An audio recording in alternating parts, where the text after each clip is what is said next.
mouye CNT koué. Donc, Wassablon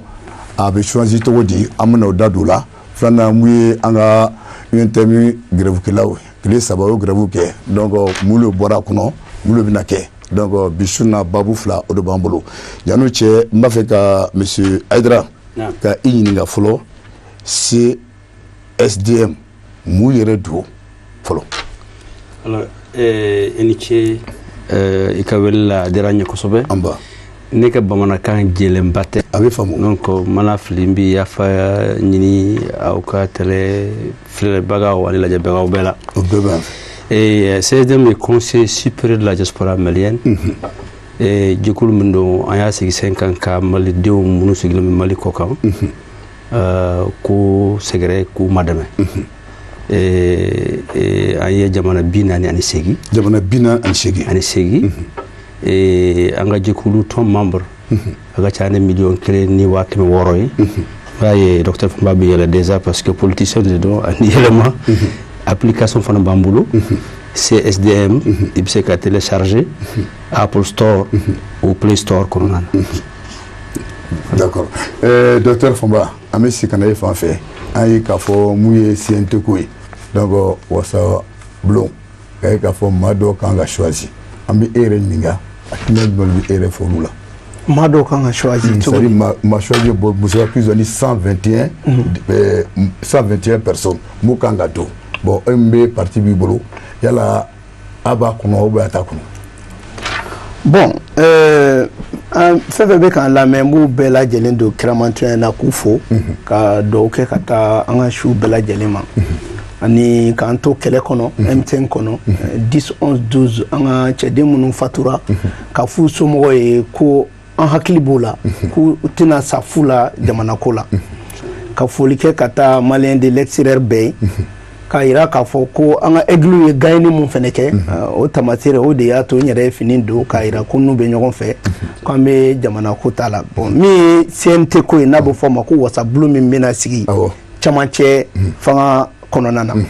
ni ale wasa blum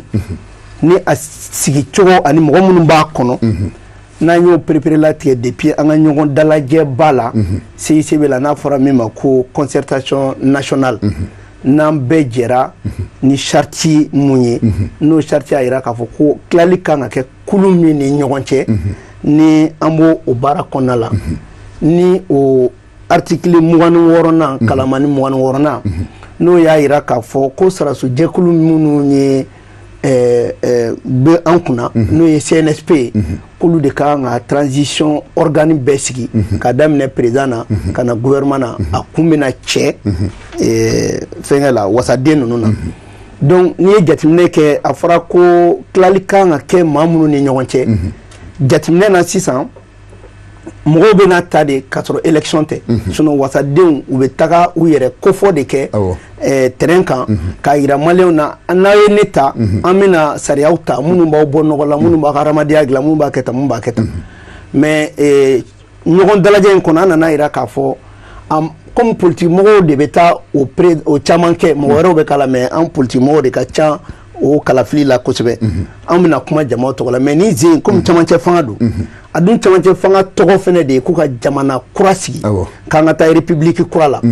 o ya ira san ka fo mamunu no lube na ni wasa blongono yani ma were kana kuma utola bebe na kuma ire tola o de kama ibina ye afara ko tenitigila kawbe yala tenitigila kawbe joni o te marfatigi gansan yede o ye douanier bo kono abedo fore o bere bo kono ko politique mo fene be ye akono pour que o ka politique bunakun o ka hamina mi jamana ko la ubofo malu jurato fene olu be ta kuma o yere togola demtien jekulu be kuma demtien togola muso be ta kuma muso togola munu me hake nyini olu be kuma o togola male munu be kofe olu fene be kuma o ka hake konona donc bebe kuma ni yere tay ka soro politique mo ma benyoro kuma fo donc bebe kuma ni ka konona donc a kulu yere sigira o de kan fo ma kana kuma ma togola be kana kuma yere togola donc bina ye ka fo o la sisan benkera ma mwani kele nika mais o ma kemeni mwani kele o ma kemeni mwani kele tenitigila kaw takera ma mwani fly minnu ni tenintɔ la n'olu ye civil ye olu ta kɛra maa 99 ani 9 ye o kɔfɛ fɛnɛ u nana yira k'a fɔ ko nin kumaɲɔgɔnya in na ko caman ba ka di politique mɔgɔw ma i bɛna ye tenitigilakaw bɔlen ko ye politique mɔgɔ de bɛ na olu bɔlen ko ye société civile bɛ na mais a politique mɔgɔ joli dira aw ma anw ta ye 11 ye société civile ta ye 10 ye M5 RP minnu ye kɛlɛ kɛ olu taar'u tɔgɔma ka bɔ bɛɛ la ka seegin di olu ma bon o seegin na o e fɔnba an bɛ waati min na sisan e bɛ juma de la e bɛ jɛkulu juma de kɔnɔ non ne o seegin na ne bɛ parti jɛkulu de kɔnɔ pour que ka chance di dɔw ma olu fɛnɛ ka kɛ M5 tɔgɔ la parce que ni M5 jateminɛ parti dɔrɔn t'a kɔnɔ association b'a kɔnɔ syndicat b'a kɔnɔ fɛn wɛrɛ b'a kɔnɔ o de y'a to tuma dɔ la i bɛna ye a fɔ ko M5 ye peuple ye parce que bɛɛ b'a kɔnɔ donc o la i bɛna ye hali anw minnu ye parti ye an dɔnna ni o M5 kɛlɛ de fɛnɛ ye donc anw bɛ a jateminɛ k'a fɔ comme an ye parti jɛkulu ye an bɛ taa ɲini parti kunda n'an garijɛgɛ kɛra a la. ok voilà d'accord monsieur Aidara m'o ɲininkali kelen segi i ma donc e yɛrɛ fɛ a fana ye mun de faamu a kɔnɔ a b'a yɛrɛ y'a kɔnɔ wa. i ka dɔn an maliyɛn minnu sigilen bɛ kɔ kan a mɛnna aw b'a fɔ a ma ko kɔkan maliyɛn ko mana kɛ yan aw bɛ ɲinɛ an kɔ parce que an ye kɔni an ka jateminɛ kɔnɔna na aw tɛ foyi fɛ an bolo fo an bɛ wari min lana ala ye hinɛ Amadou Touré transition kɛtuma 91 ale de y'a laɲini k'a fɔ ko an ka na an bɛ ka jɛ ka Mali kura an ye Mali min kɔnɔ k'o jɔ alors ni ze an jɔyɔrɔ yɛra kabini CSDM sigira 5 ans foyi ma kɛ jamana nin kɔnɔ n'an m'an da don a la an ka télévision lamɛnbagaw ko élection présidentielle bannen an ka Sare Sunba y'a fɔ ko tile 60 fo ka élection législative kalafili fo k'o kɛ o de bɛ sariya kɔnɔ ngo an ye jateminɛ kɛ mɔgɔ min taara deuxième tour la ko an ma sɔn président gagner ma an ye lettre sɛbɛn k'a fɔ ko kalafili ni a ka ɲɔngiri ngo an diaspora de y'o kɛ an ɲɔngirila parti kelen pewu ma wuli k'a fɔ ko an ma sɔn a ma aw politiciens u y'a suma ka kɛ yɛrɛ kun k'a ɲɔngiri pourtant diaspora de ye ɲininkali kɛ négociation min kɛra Somalia ni dolu cɛ an ye fan caman kɛ a la donc k'a yirila dɔrɔn Mali kura tɛ se ka sigi k'a sɔrɔ an ma kɛ o kɔnɔna na n'i ye Mali tilan miliyɔn 20 bɔɲɔgɔn kɔ an ye miliyɔn 6 ye donc o ye wajibi de Mali kura min sigitɔ fo an ka kɛ a kɔnɔ ni conseil national de transition min sigitɔ 5 ans maintenant an kɔni ma fɛn min faamu n'i ye jateminɛ kɛ an ni Burkina fayida Burkina fana miliyɔn 20 ɲɔgɔn ye mais Burkina transition mɔgɔ 70 de taara parlement kɛlɛ ma kɛ wɔyɔ ma kɛ an fɛ yan ko mɔgɔ 121 mankan caman wulila an ye miliyɔn 6 ye an ye Mali min sigilen kɔ kan n b'a fɛ ka yɔrɔ kelen faranfasiya mɔgɔ mun tɛ CSDM kɔnɔ ani mɔgɔ mun tɛ jɛkuludenw kɔnɔ o de ka ca donc an tɛ se k'a fɔ ko mɔgɔ o mɔgɔ sigilen Mali kɔ kan an b'u représenter o kɔnɔ mais an jɔyɔrɔ ko o b'a yira fo kolen kɔni ka na ka kuma dɔw tɔgɔ la donc u ye hakɛ min d'an ma o ye mɔgɔ 6 ye an kɔni y'a yira u bɛ se ka mɔgɔ 2 d'an ma ka mɔgɔ 2 di jɛkulutɔw ma ka mɔgɔ 2 fana ta k'a lajɛ k'a ta mɔgɔ wɛrɛw kɔnɔ mun tɛ jɛkulu 2 nin kɔnɔ parce que on veut une inclusivité. Donc n'a faamu sisan o kɔrɔ ko CNT nin kɔnɔ mɔgɔ 6 de bɛ dira aw ma a ye mɔgɔ wɛrɛ de dira aw ma. oui mɔgɔ wɛrɛ d'an ma. Yɔrɔ ɲini. a yɔrɔ y'o ɲini. a ye mɔgɔ 4 tun tɛ dɛ mais a y'a yira k'a fɔ ko mɔgɔ 4 ka dɔgɔ bon u ye mɔgɔ wɛrɛ di bon ne kumana mɔgɔ minnu fɛ k'u ma k'a fɔ ko mɔgɔ 6 ninnu u bɛ se ka 2 di an ma ka 2 di jɛkulu tɔw ma mun ye haut conseil ka 2 fana di mɔgɔ wɛrɛw ma mun ti jɛkulu kɔnɔ parce que mɔgɔ minnu tɛ jɛkulu fɔlɔ o kɔnɔ olu de ka ca o donc n'o kɛra an kɔni y'an ka faamuya yira k'a fɔ ko Mali kura jɔli de don maintenant min ye a nombre ye fo min dɔgɔkɛ ma ɲininka u ye nombre 121 nin u y'o bɔ min c'est un nombre fétiche munna bi duuru tɛ munna bi seegin tɛ munna mugan ani kelen minnu b'a kɛ 200 ye donc an kɔni bolo an kan ka ɲɔgɔn faamu nin ko in na parce que waati bɛrɛ t'an bolo 18 mois min tora a man ca donc politicien minnu ko fo caman ka d'u ma ni politique ko kuma fɔra fo wajibi de politicien jɔyɔrɔ ka sɔrɔ mais an ko de an bɛna Mali kura de jɔ mais fo politique fana y'a faamu an kɔni jateminɛ la n'i ye Mali mugan nin jateminɛ mɔgɔ minnu bɛ parti politique kɔnɔ olu tɛmɛ 19-20% kan d'accord donc n'a fɔra ko an bɛna Mali kura jɔ ko wallahi billahi fo aw y'a fan belebeleba de sɔrɔ an tɔ ye mun d'accord Amidu Dunbiya parti yɛlɛma n bɛ sigi e fan fɛ voilà donc o ɲininkali kelen m'o tugu e yɛrɛ la est-ce que aw yɛrɛ ka parti a b'a yɛrɛ y'a kɔnɔ d'abord n bɛ bɛɛ lajɛlen fo fɛn fɛn bɛ ka n lamɛn Cherif Lala nin wagati in na ka foli lase u bɛɛ lajɛlen ma an kɔni parti yɛlɛma depuis transition dayɛlɛ la an ma kuma fila fɔ an ye kuma min fɔ an ko nin ye wagati ye furancɛ fanga don furancɛ fanga don gɛlɛyaw donna jamana kɔnɔ o nana an se dingɛ ma dingɛ in an bɛɛ lajɛlen nɔ b'a la mais mara kɛra kosɛbɛ ni parti politiques ye parti politiques de kan ka taa mɔgɔw ka kala ɲini ka taa kala ta an b'a fɔ tubabukan na cogo min na on ne peut pas être juge parti c'est-à-dire e tɛ se k'a fɔ k'e bɛna taa kala ta e yɛrɛ ka kɛ kala organiser baga ye an y'o expérience kɔrɔ mun ye n kana bi o kɔrɔ o hukumu de kɔnɔ parti yɛlɛma y'a fɔ depuis transition daminɛ na k'an ka nin transition in kɛ cogo la cogo min na parti politiques bɛ dɔgɔya kɔnɔ kosɛbɛ ka fanga di société civile parti politique bɛ dɔgɔya kɔnɔ kosɛbɛ ka fanga di société civile ani militaires ma parce que olu de kan ka élection organiser olu de an bolo olu de bɛ se ka tile an bɛɛ ni ɲɔgɔn cɛ k'a fɔ an b'a organiser sans problème parce que depuis coup d'état kɛra ne b'a fɔ coup d'état depuis coup d'état kɛra an ye groupement caman ye hali anw yɛrɛ ye document de proposition min kɛ pour la transition u jɔ k'an bɛ k'an yɛrɛ kɛ expert à la transition ye dɔw bɛ yen depuis a daminɛ la parti politique des regroupements olu y'a essayer k'a confisquer k'a essayer ka tɔw écarter donc ni a kun dira olu ma olu fana tun bɛ baara de kɛ ka maa tɔw bila kɔfɛ a tun b'an lase dingɛ kɔnɔ donc pour que k'an kisi dingɛ ma an y'a fɔ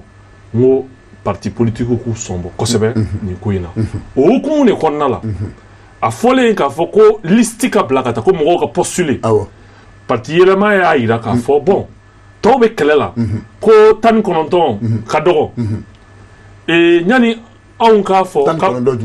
mun dira parti politique ma 11 mais M5 ka 8 ko mun ye politique kɛlɛ de kɛ k'o fara ka kɛ 19 ye ah d'accord ok politique kɛlɛ de kun don an ka il faut pas tourner autour du pot 19 don o 19 an ɲɛ b'a la mankan bɛ ka caya caman bɛ ka bɔ non il faut k'an ka sɔrɔ an ka parti to parti o anw bɛ se ka dɛmɛ lase an ka jamana ma k'a sɔrɔ an ma don organi si kɔnɔ gouvernement o CNT o a ma se an ka don nin kɔnɔ anw bɛ an ta lase donc 19 min bɛ yen ni tɔw bɛ kɛlɛ k'a nɔfɛ u k'a nɔfɛ mais parti yɛlɛma tɛ o parti ye o hukumu de kɔnɔ an ye communiqué kɛ k'a fɔ bon anw kɔni ye CNT clé de répartition ye an y'a ye an y'a jateminɛ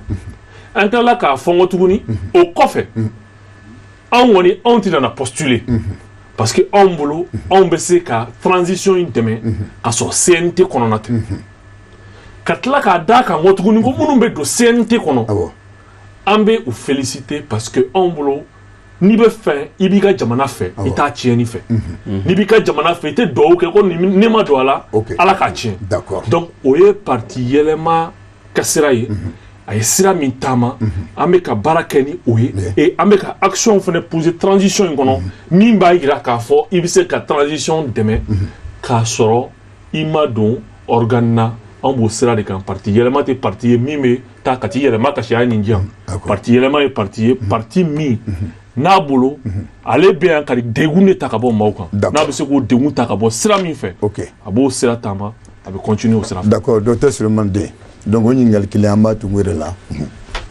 Ayiwa ne bɛ foli lase aw lajɛbaga bɛɛ ma ka tasibila kɛ an ka jamana ɲɛmɔgɔ mun taɲana nin waati nin na a jɔyɔrɔ tun ye mun ye Maliko la fo ka na bila bi la a kɔni ye jamana mara hali ka da o dɔrɔn ma i ka dɔn k'a fɔ Mali jɔbaga kelen taara an bɛ dɔw kɛ yarabi Ala ka lahara fisa Mali yan ye an bɛ waati min na komi sisan waati nɔgɔman tɛ an y'a ye diɲɛ seleke naani fan bɛɛ la hali ni nana farafinna mɔgɔ mɔgɔ tɛmɛna camancɛ fanga in fɛ a ma kɛ ni nɔgɔya ye nka n'i y'a lajɛ ka ɲa tɔw fana y'a kɛ ni bɛn ye cogo min na anw t'a fɛ ka don o bɛn minan kɔnɔ camancɛ fanga tɛ fanga ye ni laɲiniw bɛ k'a kɔnɔ camancɛ fanga ye jɔli fanga de minan jɛgɛnna a bɛ lakile nka minan kɔnɔ fɛn tilali ko kuma tɛ se ka fɔ camancɛ fanga nɔfɛ ne ye sariya baarakɛla ye n bɛ kuma a kan mun na o ye Abubakar Sidiki Fɔnba y'a fɔ cogo min na waati min na jamanadenw fara ɲɔgɔn kan ka kuma ka camancɛ fanga sariya sɛbɛn nabɔ i b'a ye o sariyakisɛ 13nan b'a fɔ ko camancɛ fanga wasabulon maa minnu kan ka don a kɔnɔ a y'olu perepere latigɛ a ma tɔn tɔgɔ fɔ a ye kulu de fɔ a ma tɔn tɔgɔ fɔ a ma kɛ ten gansan ka da kan an ka jamana ye jamana dɔ ye bi maa fo n'i ban tiɲɛ ma i b'a dɔn bɛn t'a mara maa si bɛnnen tɛ bi tɔn tɛ yen bi i bɛ tɔn mun ye bi ko bɛn b'a kɔnɔ kulu fɛn fɛn n'i y'a ta i bɛ taa sɔrɔ farafarali b'a kɔnɔ bɛnbaliya b'a kɔnɔ o tɛ siratigɛ la a bɛ ye k'a fɔ maa 100 ani maa 21 n'i y'an ka tɔn bɛɛ ta k'a jateminɛ i tun b'a ye komi ale ko chiffre bɔra min tiɲɛ don chiffre fétiche don mais chiffre mun don c'est pris en fonction du nombre de toutes les organisations qu'on a n'i y'an ka politique tɔnw ta politique tɔn ye 200 ani 17 de jamana in kɔnɔ 200 ani 17 politique tɔn o de ye n'i ye syndicat ta i b'a ye waati dɔ sera an yɛrɛ y'u danni dabila ka da kan jamana in ye jamana dɔ ye sariya bonya an y'a bila kɔfɛ kojugu hali i ɲɛ bɛ syndicat tɔn minnu bɛ sigi an bara bi n'i k'i bɛ sariya ta kama i b'a ye u bɛ ta cogo min na u bɛ sigi cogo min na u tɛna sigi ten n bɛ misali kelen ta n'i ye polisiw ta sisan i bɛ taa sɔrɔ syndicat 14 de b'a kɔnɔ o ye tiɲɛ mais syndicat in bɛɛ u faralen bɛ syndicat kuluba 4 kɔnɔ n'o ye CSTM ye ani UNTM ani CMT ani CDTM donc syndicat kuluba 4 bɛ yen central 4 bɛ yen nka an bɛ sigi kuma la kɔnɔ k'a ye k'a fɔ n'i ye tɔn o tɔn ta bi i bɛ farafarali caman sɔrɔ tɔn nin bɛɛ kɔnɔ o de y'a to n'i tun ye camancɛ fanga wasabudenw k'a di tɔn o tɔn ma k'a y'a ta a kuma bɛ caya hali politique tɔn an ye mun fɔ n'o ye 200 ni 17 ye ni tun y'a fɔ ko politique mɔgɔ aw ka maa 121 di an b'a ye bi jamana in tun bɛ wuli tuguni o cɛ u tun tɛna ɲa la jɔn bɛ don a kɔnɔ ka jɔn to o de y'a to a ma fɔ ko ADEMA a ma fɔ ko URD a ma fɔ ko RPM a ma fɔ ko ADPM parti tɔn si tɔgɔ ma fɔ a fɔra ko politique mɔgɔw parti tɔn ani u jɛkulu faralen ɲɔgɔn kan donc o de siratigɛ la i b'a ye k'a fɔ mɔgɔw ma ban wasabulon clé de répartition ma mɔgɔ ma ban donni ma kɔnɔ dɛ mɔgɔ banna k'a fɔ de mun dir'e ma o man ca mɔgɔw ta ye n ta man ca de hakɛ mun dira ne ma ne ma jɛn n'a ye bi an b'a ye par exemple n'i ye M5 tɔgɔla kuma ka gɛlɛn kojugu jamana in kɔnɔ parce que i mana tiɲɛ fɔ n'a ma taa mun ka dimi sira fɛ a b'a fɔ k'i b'a contre la sinon u y'a fɔ k'olu b'a la ɲini an yala hali bi dɔrɔn Afrika kan komi mɔgɔ tɛ télévision tɔgɔ fɔ télévision so kan nka bi dɔrɔn débat dimanche la i b'a u ka mɔgɔ kelen kumana mun y'a fɔ k'olu y'a la ɲini u m'a dogo ko ka maa 1/4 d'u ma 30 d'u ma ani k'a ɲɛmɔgɔya d'u ma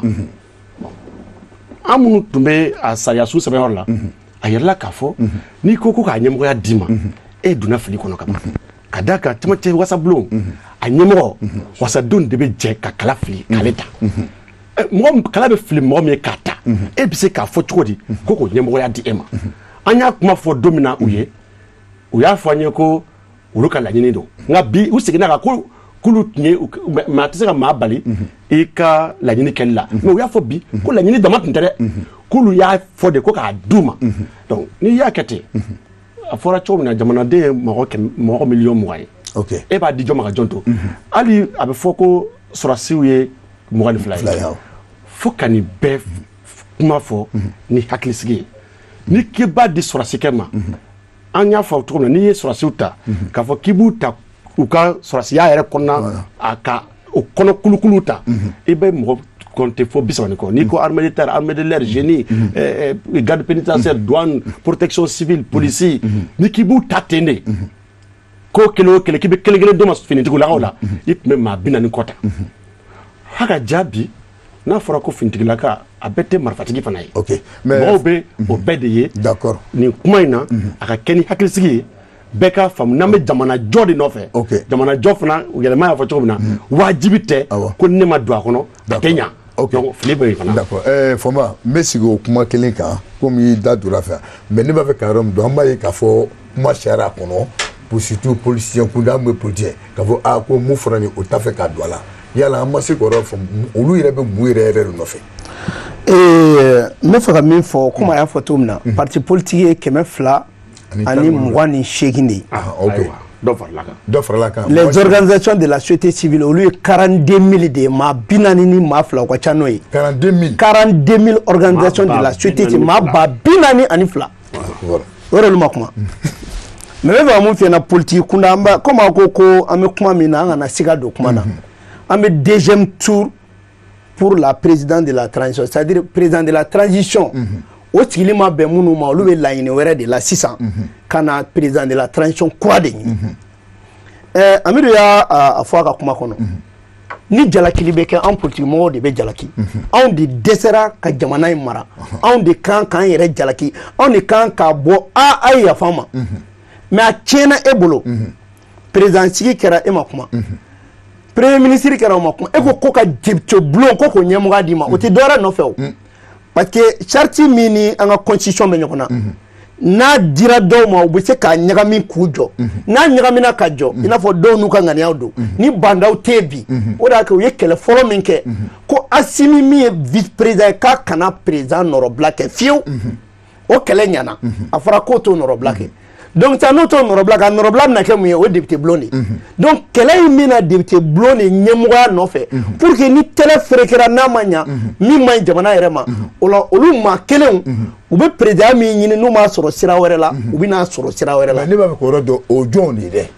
politique mɔgɔ minnu b'a fɔ ko ka an taw cɛya k'u tɛ don a la ko n'a ma d'u ma ne tɛ mɔgɔ tɔgɔ dɔn Mali in na bɛɛ tɛ bɛɛ taabolo dɔn yɛlɛma m'a f'e ɲɛna sisan mais anw m'a fɔ n ko anw bɛ taa parce que an b'a kɔnɔ dɔw b'a la ko Mali kura kɛlɛ ni M5 ko bi k'a tɛ don wasabulon kɔnɔ a ye su ninnu janfa mɔgɔ minnu sara les 10 11 12 y'u janfa parce que ni wasabulon in de kɔnɔ an kan k'a ɲini ka kulu sigi kulu min bɛ taa fagali ɲɛɲinini kɛ ka enquête parlementaire kɛ maa minnu sara ka t'u ɲɛɲini denmisɛnninw sara e nɔfɛ e ko bulon kɔnɔ k'e tɛ t'olu ka kuma fɔ jɔnni bɛna kuma fɔ. mais Fama ne b'a fɛ k'a dɔn ne tun na yɔrɔ min na comme i da fɛ M5 kɔnɔ groupe 3 de t'a kɔnɔ wa. M5 tɛ groupe 3. n b'a fɔ. groupe 9 de bɛ M5 kɔnɔ mɔgɔw t'a dɔn dɛ u t'a bɛɛ fɔ ɲɔgɔn ɲɛna dɛ. donc groupe 9 de bɛ yen saba tɛ. parce que an bɛ mun dɔn EMK. Troïka o bɛ yen o tɛ M5 dɔrɔn ye. Troïka tun bɛ yen o ye EMK FSD ani Semasi olu saba olu ye weleli kɛ weleli kɛlen aw t'olu dɔn dɛ n'o don mɔgɔ tɛ M5 ye ka tɛmɛ ne kan jɔnni i bɛ k'a ka démission fɔ yan parti président na ni ne fɔ n ba tɛ ka fara Bayila Ɲang kan anw de ko n ko i bɛ k'a ka fanga bila tan fila ye nin i tɛ ka M5 fɔ ne ɲɛna o maa tɛ yen min b'a fɔ k'a ye M5 ye ka tɛmɛ ne fɔ n ba kan i bɛ ka EMK min fɔ a membre fondateur dɔ ye ne. donc M5 ko mɔgɔ tɛ se k'a ɲɛfɔ ne ɲɛna donc o weleli kɛlen kɔfɛ le 5 bɛɛ nana ko k'a tɛ se ka kɛ jɛkulu saba ko ye ko bɛɛ ka don a kɔnɔ o kɔnɔna na an bɛ yɔrɔ min na jɛkulu 9 de b'a kɔnɔ minnu ni si ni si tɛ kelen ye jɛkulu 9 o de kama i bɛ ka taalen n y'a fɔ n ko a bɛ nin fɛn o fɛn na an ka assise nationale kɛ ka M5 bɛɛ wele an ka kuma ko kan k'a jɛya donc ne bɛ ka mun f'i ɲɛna an ka tiɲɛ fɔ ɲɔgɔn ɲɛna jamana ko in na an ma kɛlɛ kɛ ko IBK ka taa ko mɔgɔ wɛrɛ ka bila IBK place la depuis kuma min na a bɛ fɔ ko ni IBK taara ko mun bɛ yen anw ko ni IBK taara jamana kura de bi jɔ la refondation Sirasiw nalen u y'o kuma kelen de fɔ Maliki Jaw y'o fɔ a ka discours la k'an bɛ kɛnɛ min ka jamana kura de bɛna jɔ an bɛ taa 80 ligue la o kuma fɔlen ni ye mɔgɔ min ma da o la i bɛ ko wɛrɛ nɔfɛ donc kana ni politique yɛrɛ ta Mali politique ta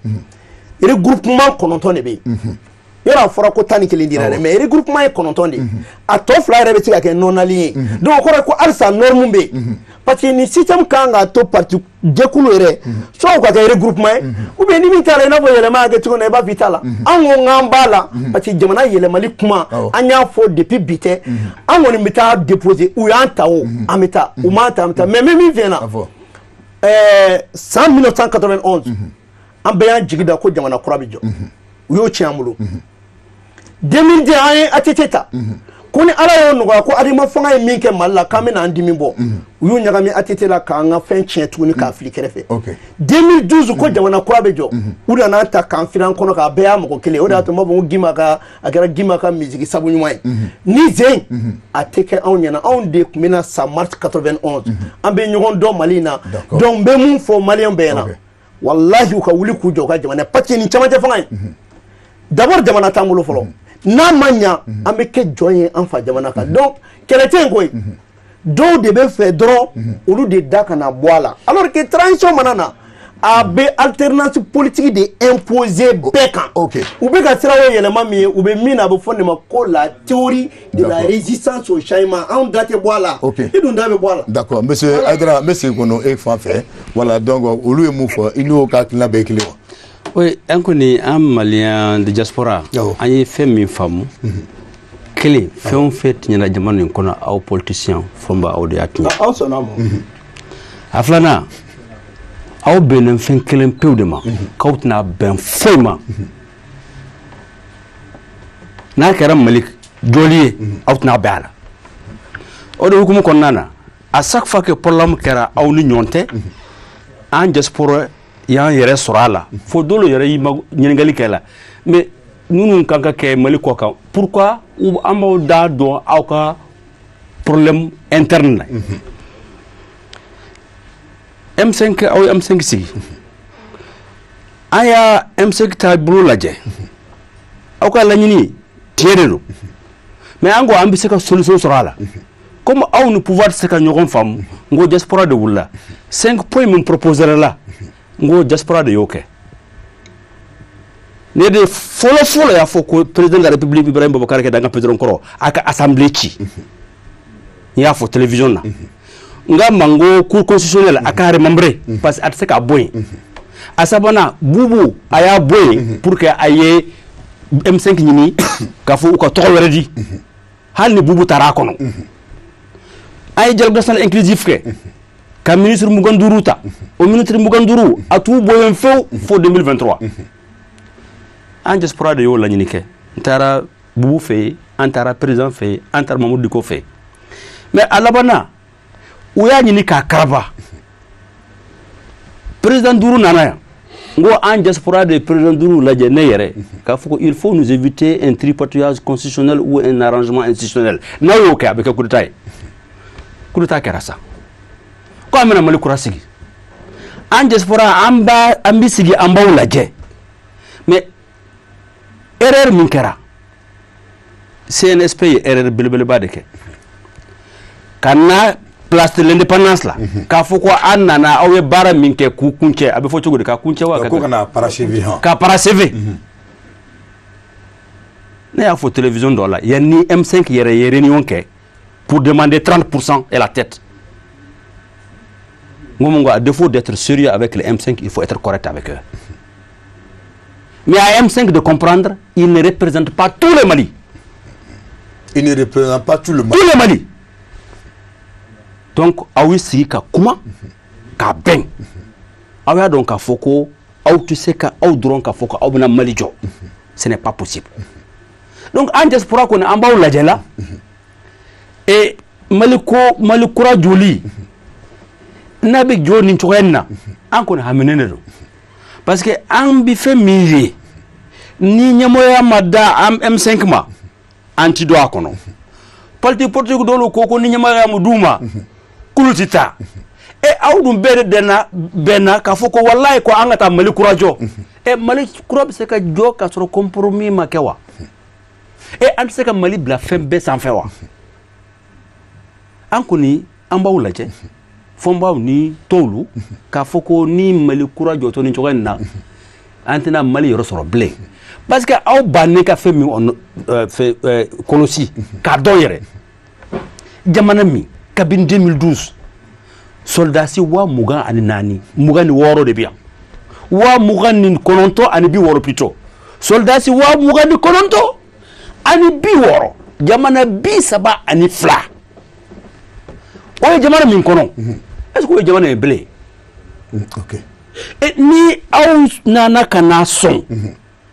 anga président an yo gain coup d'état yo amake coup d'état yo communauté internationale ya la je ka foko ils ont lamentablement échoué. Mais nous ko bangata voilà mais nous mata est-ce que c'est ça c'est un bijoke parce que fait mingela pourquoi Soles nous bien il y a eu plusieurs mouvements il y a CMA plateforme non alignée bébé wulika marfata mais skulta minkene ne de tuya fo CICB là ka foko anye CMA nyini ani plateforme ou ka don ou don na gouvernement kono communauté internationale ma seka minke 600 an sera ko ke aninya nyon damate donc on peut aller vers une constitution une constituante au sein de laquelle on va reprendre dans la constitution ta for bamanakana be ba yere yesere sumani kono ka foko fomba mankanga papier signé tout ka foko ne besoin fomba malien on ne peut pas signer contre ka foko ne malien donc ni ambi maliko jolla mine bi femini ni befe OK diaspora to la d'accord anye nyogon fam dunya be ban la jala anga soldat si chama de fara OK mo chama de saranga kola d'accord anga na sama le ken konna anga ben anga transition sigi mo min ba fe ka ke président ye ni ta fe ka don c'est kono iki ka campagne ki ba fo yelma ba fa ka to am OK d'accord donc Amidou merci kana e garo fa fait muko kuta fe kata nolu madu comme abe politicien baby reninga a politicien vraiment au bon fond gacha donc nolu madu c'est ko na bejo en me minini ne mana yoro la c'est que siga foka ke sente ko anko ka fo ante don aman funo la aman funu ne anya fam se ka demeke ka soronite mais il faut que autorité de la transition ou ka se ka kuma daele uni munu ko te don nyonje ka kuma uni politique ton nyonje je pense que a folokera ate dogokun kelembo cadre de concertation dokera entre le ministre de l'administration territoriale et les partis politiques. C'est vrai avec fort nere ya fort parti politique no babala parce qu'on est marake mais au kelenteo kelengele ni composante kelengele beta dobe belaw mais ota balika foku ni politique pour parti tonte kuma mais c'est que cadre d'aile ka kuma ka benkan sur fin d'ok ne misali doti politique ton fin be ka fa ante dombi ah non CNT kan ake politique sariyaw temesiraye loi électorale kan réviser révision constitutionnelle kan ake donc parti politique ou joro de kan boyala ça c'est faut y familial balia parce que secteur bébé touché handicapé ou bien association wera ou bien diaspora ou bien lu beba ko maintenant comme politique ko yoro o de be ka politique mo joro mumbe abali ministre de l'administration territoriale ali ka se ka lajie doke uni gouvernement ka be aka fin beta politique sera fait c'est-à-dire nous charte des partis politiques nous loi électorale oui akana teme kata CNT là ka soro uni parti politique ou ma sigi ka kuma kan folo bonne idée no kuma fora o be se ka parti politique chama akli sigi parce que chama fana miliya be kata ka fo na se monina est-ce que militaire ou te fanga fangata maintenant ni be ka marake e ka mara e ka bara kan akere ka mo akli sigi e manga mauye ina fu kele ñoxon donc ne be se ko conseil de di munum be nga autorité ke ngba fo ibeka clé là mais continuer ka fo donc ka fo bela jele ñana angana ñoxon naje ama fo to kana chaîne de faïence angana ñoxon ina fa ñoxon juguye anga kuma alsa anga essayer anga ben on woni yele mala problème temps fan faire d'accord on ya famu on te fanga on te place ñina on me ka nga jamana deme on me ka nga jamana deme sira chama fait mini ni CNT ko intikle a projet au bien amena continuer ka jeune nga projet au financer ka so CNT warte d'accord Suleiman ni ngal iga kuma do sin fe mbave ki ngaro do la muye CNT ka non fanga nyamwo ko parce que a sharia ida doro ula beta be dugu kono ara kina ko président de transition au sorosu do kanga kai et ya famo be voilà m'a fait au CNT voilà quoi ben a dit sorosu do ma donc m'a fait kan ni voilà est-ce que ama foyoroshi merci ko foko sorasi kebe abi di sorasi ma jago ya ama foyoroshi même pour tout ama foyoroshi mu yere do fara pour que be la fia CNT kono afora wasa blondo tama che fanga wasa blondo mao mai kana ba no fe akaka o ma bema ni nyemoya kada akaka na bo nyemoya no fe akera sorasi yo akera civil yo mao mani garjigara CNT konna donina ibsiki kana bo a nyemoya no fe o de ba sariya sunko nga ma fo ko jagoya de sorasi kake a nyemoya o ma sebe sorasi ora to jamana be jamana do ko bi bonjour et bienvenue chez Kabbalah nguka sabali awo politique mo era dronte jamana dewo jamana de ni ba fe ka geleya la se chama fanga la temeli ko nyuma amba fo ka sabali parce que chérif ya fo chumna ka damne 2012 la kana bla bila ni ya jati fintigila ka hake mu saranga jamana ko abila san na ma si ka somo ma eta doko chu nga jamana demu yerte fintigila kai amba ko mo civil population gansa munu be nulu be sa dongodo dego mun be jamana dew kan bi jamana koronya fan jamana chamanchela fa ni sara segu dro mali be joy akana ke mo kono ko mali daye bamako yi ambo de fo dongodo mo ko fam fenkelen be aye an to mali den ka bi nisoja kadaka kunu itun se ka miri ka foko munu e marfata ni benkan sebe anu che kuna mbi je koma ko fo ata du gouvernement ko les groupes armés aujourd'hui sont dans le gouvernement et ça c'est une preuve de bonne foi am te sera fen chamana bi u ko ba kono do ya ira ka fo ku ye mal dengelebe ni tsika tumuka mal de yala kunu ka fo ku tuma fe ka u ka yara ma horata itse ko sika ke bi o be gouvernement kono donc on a be tom nabi ni tsira ñu ne fa tuma tsiku bi jamana yere be la hala do la bi la hala me bela sana e ba e ka fo ni yanga hali kuma anda be sama grève ko kuma be na se e bi na ye jamana pam bebi be kenu ka bara dabla orobe la kana ko kuma be sena alors que tama fanga wasablon mais fait c'est ka ou tina se ka jamana bana be frake nga jamana talo na oro dodla be bodon marako jugu ya na se oro dola be bodon abena bara do de damine bara mu na be famo fedurtu be ni aksi segin ba kono o aksi segin bila teme chomina tama fanga de bod teme ko la teme itina saria foita wasa blo sente be sarata kendo na sarata chugo amba do jamana no sarata chugo kurama na mais itina saria foita réforme foita kebina ke ka réforme kunche a neslim momma uluko Amidou Bafo, réforme électorale, Niki Bake, Sini Soma, révision de la charte électorale, Niki Bake, Sini Soma, et charte des partis politiques. Dia Goyadon, une politique tombe ce qui abat Kumake. Mais aussi, comment folio, au Tiako Korteko Diagoya Kou Bekana, c'est un peu condamné. On a tout en bas for Dongodo. Ça a Sumba Kumambe, réforme administrative Kumambe, réforme électorale Kumambe, charte des partis politiques Kumambe, Kumbe Nimbela. Fier de banga sara sebona ni sara semu kai ibita so ala walali kololo bala chodi jamana dum bise ka be ka fo ku be ka jamana tanye ka so jamana do yere makumake nga o korte al assemblée kono ke député ye ma kemeni ma bilen rovla de d'accord nga o korte ko jamana dembe ba kono mais fenwere bala jamana de na flili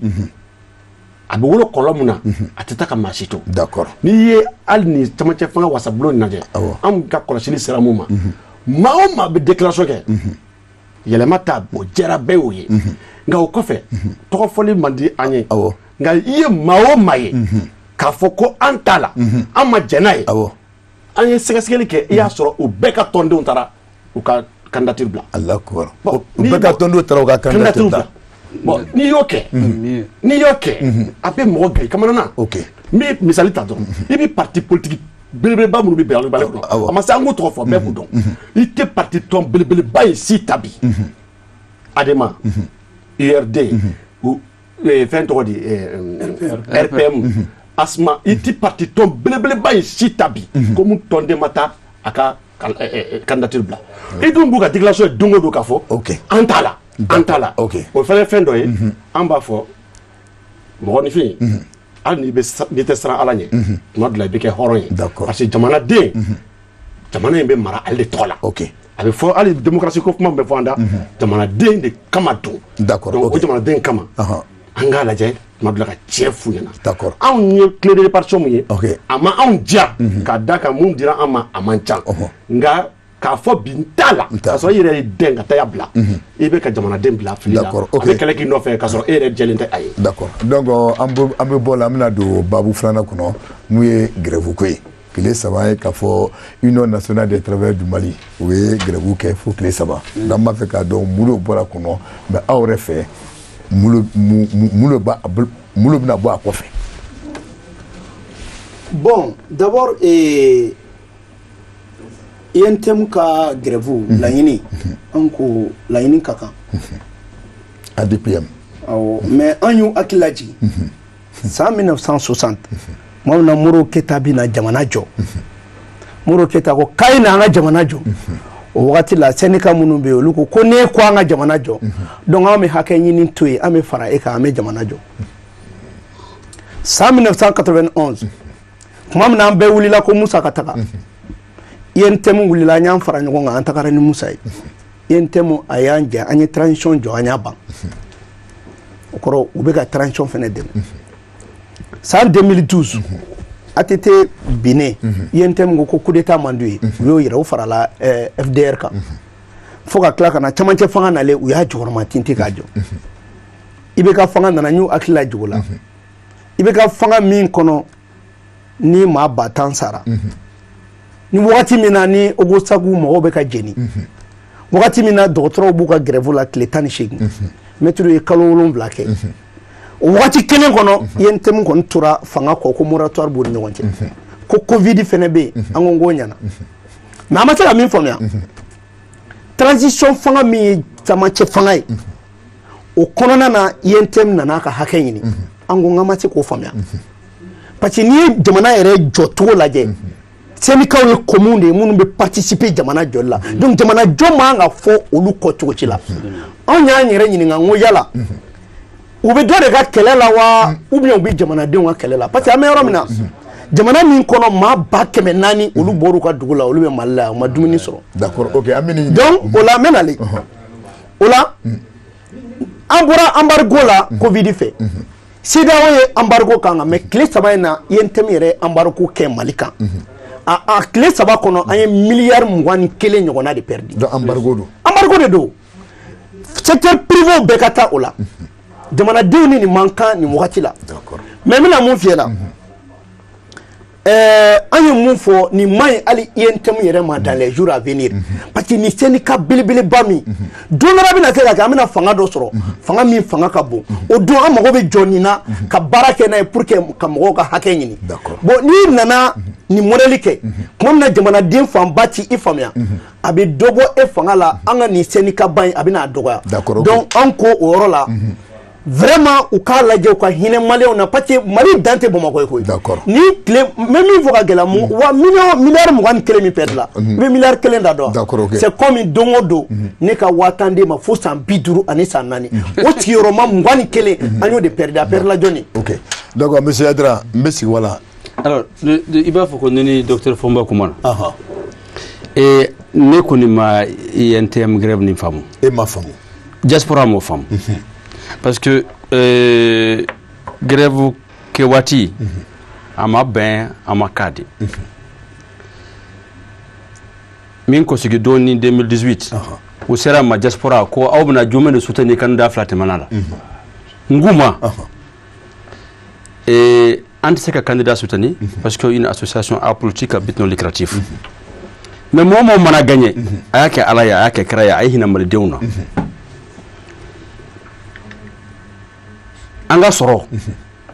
on est déficitaire de 35,6% chaque année aw bɛ n yafa bamanankan fɔ la an bɛ garibuya de kɛ pour que ka 35% o d'a ma k'an ka budget ko a bɛ fɔ cogo di bamanankan na pour compléter le budget le déficit en diaspora an bɛ miliyari 1 CFA de ladon jamana kɔnɔ mais o bɛɛ bɛ taa an ka famille de balo la entre 15 et 20% dɔrɔn bɛ taa investissement na bon an kɔni m'o faamu ministre min bɛ taa baara kɛ Mali jamana min kɔnɔ déficit budgétaire i b'a sɔrɔ 4 fila saba b'a bolo a kelen bɛ sa n'a 80 millions na mais pourquoi un ministre malien bi don 4 kɔnɔ 80 millions ka taa baara kɛ ne k'a sɔrɔ INTM bɛ grève la soldats bɛ grève la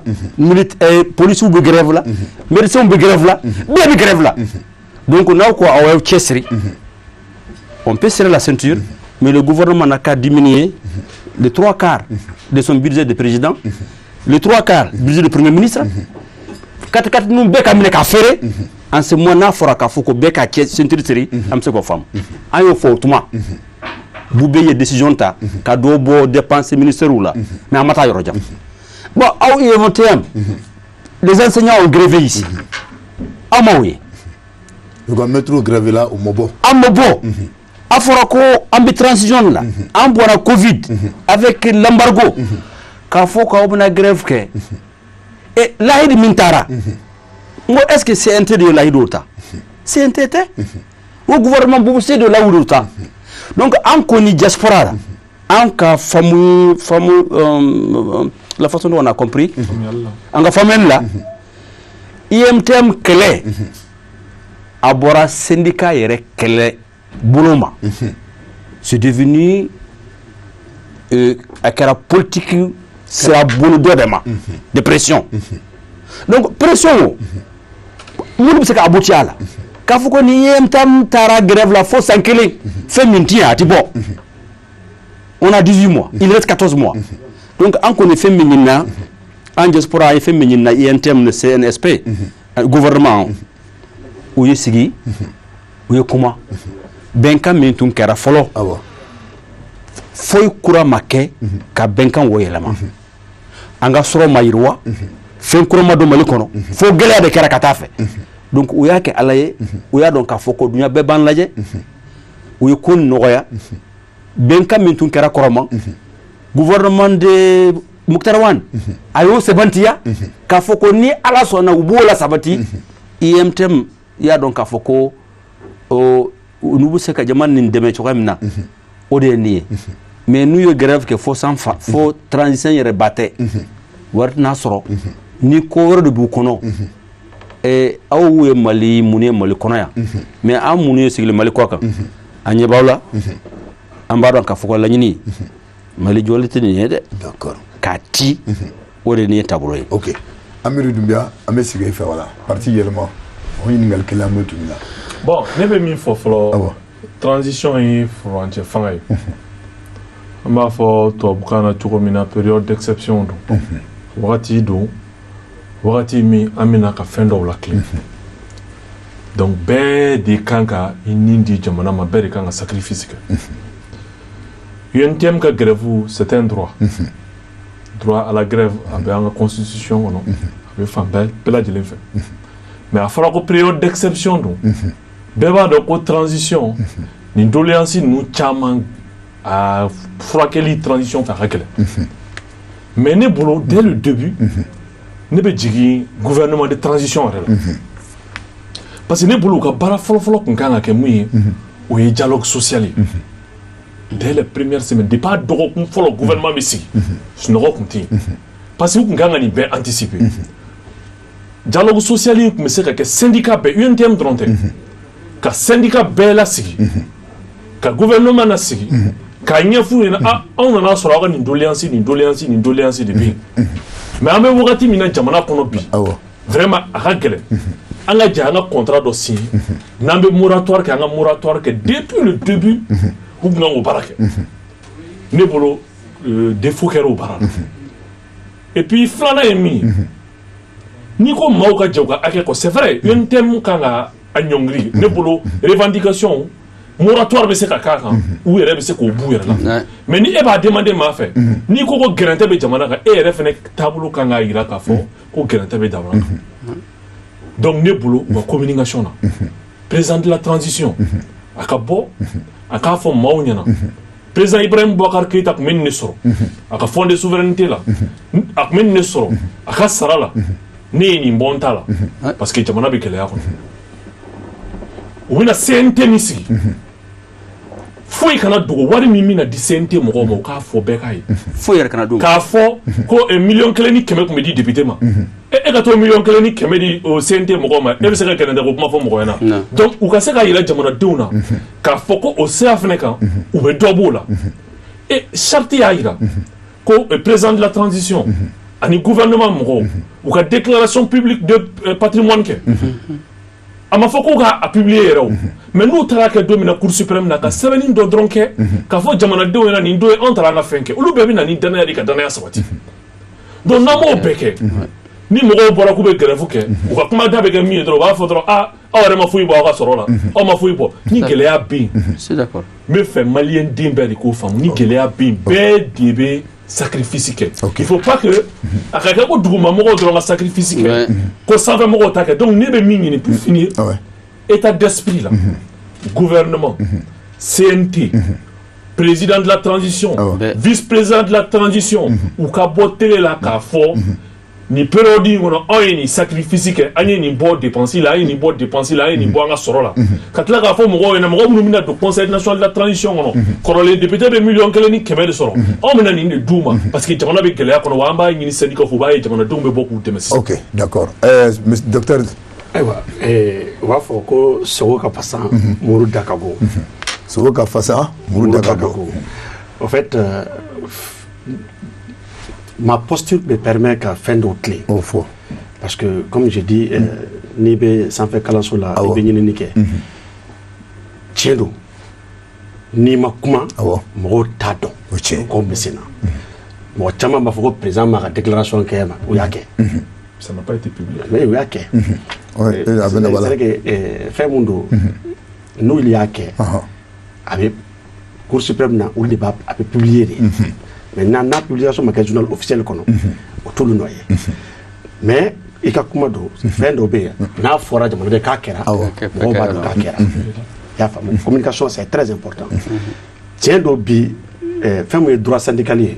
fo ka taa se droit de grève ma maa si tɛ jamana in kɔnɔ mun bɛ se k'a fɔ k'i bɛ a kɔ kari ou bien k'i bɛ se ka a nkalontigiya.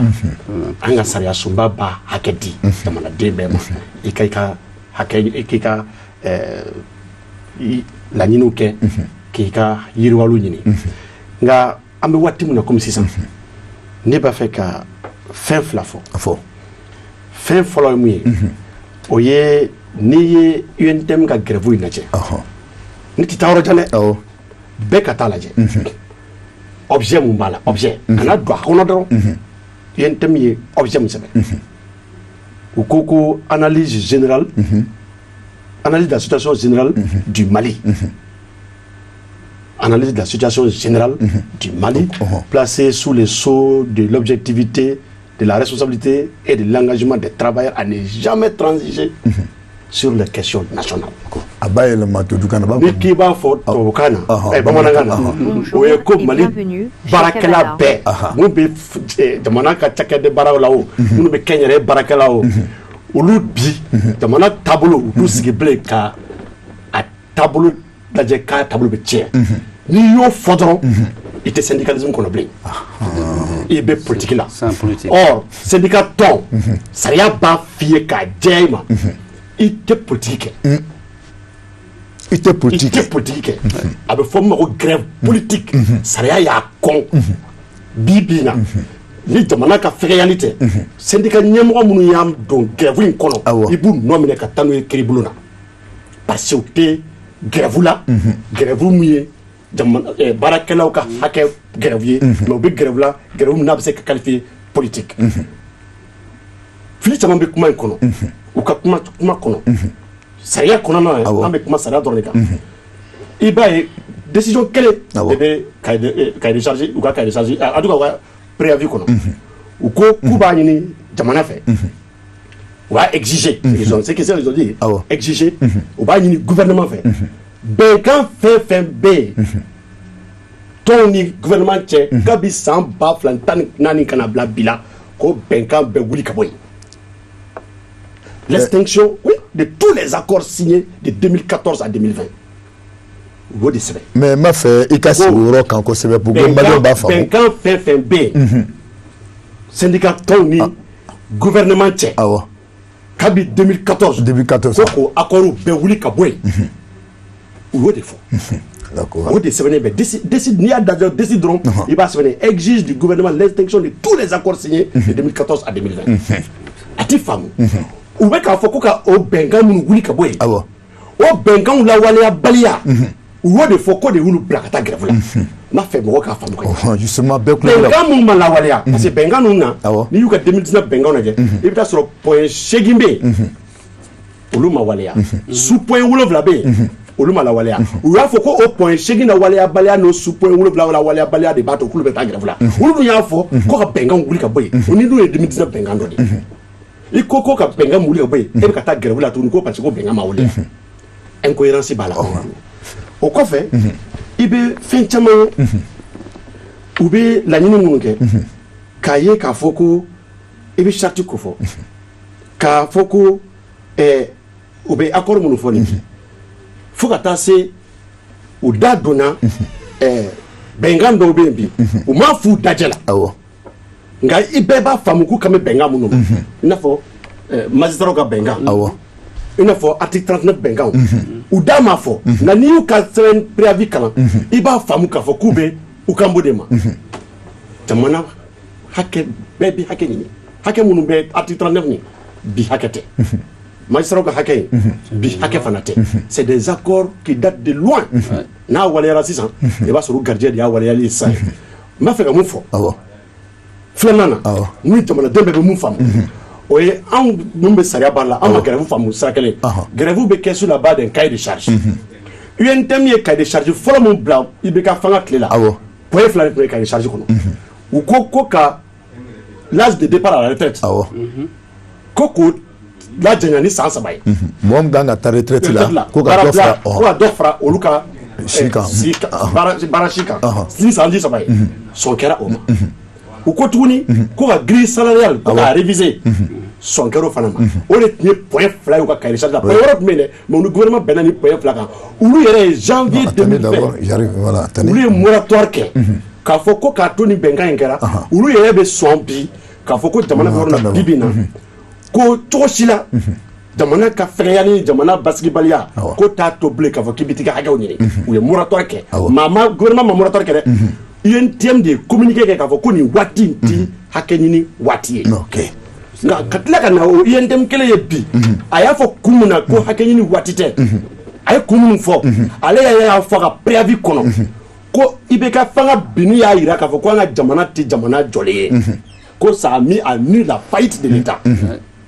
n'i y'o fɔ i sɔnn'o ma ko ça a mis à nu la faillite de l'État i tɛ n'o tɔ lase o i tɛ se k'o tɔ lase donc o de b'a to bi komi kuma ma ɲi da kelen na an b'a ye sariya bɛ mun fɔ bi sisan mun bɛ se ka k'a la fura fila b'a la a fura fɔlɔ Burkina y'a kɛ bɛɛ y'a ye que le ministre de la fonction publique saisit que le ministre de la fonction publique saisit le juge a k'a ɲininka UNTM bɛ grève mun na nin ye ani tɔ bɛɛ bɛ grève mun na nin ye UNTM dɔrɔn ka grève tɛ se na grève ni sariya bɛ bɛn wa ok d'accord ani sariya bɛ bɛn wa juge b'a a ka kumakan fɔ Burkina y'a kɛ le juge s'est prononcé pour dire que grève minnu bɛ kɛ k'a ni jamana ka jɔli tɛ bɛn u ye grève bɛɛ lajɔ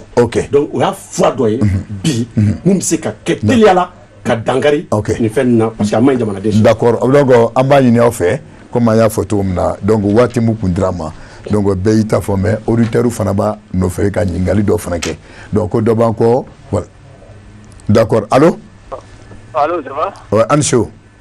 ko basi ba somɔgɔ bɛ di basi foyi tɛ alhamdulillah ne bɛ ka wele ka bɔ Kayi k'an wele ka bɔ min Kayi Kayi ah d'accord monsieur Keita voilà nga ɲininkali bɛ adressé monsieur Fomba de la hein Monsieur Fomba wo nga ɲininkali ouais monsieur Keita aha allo oui ko retour hein retour quoi c'est à dire que mɔgɔ min b'a fɛngɛ la k'olu tulo t'a la quoi k'e ko mun Passons à ça. allô d'accord jɔn a tigi ma taa fɔlɔ allô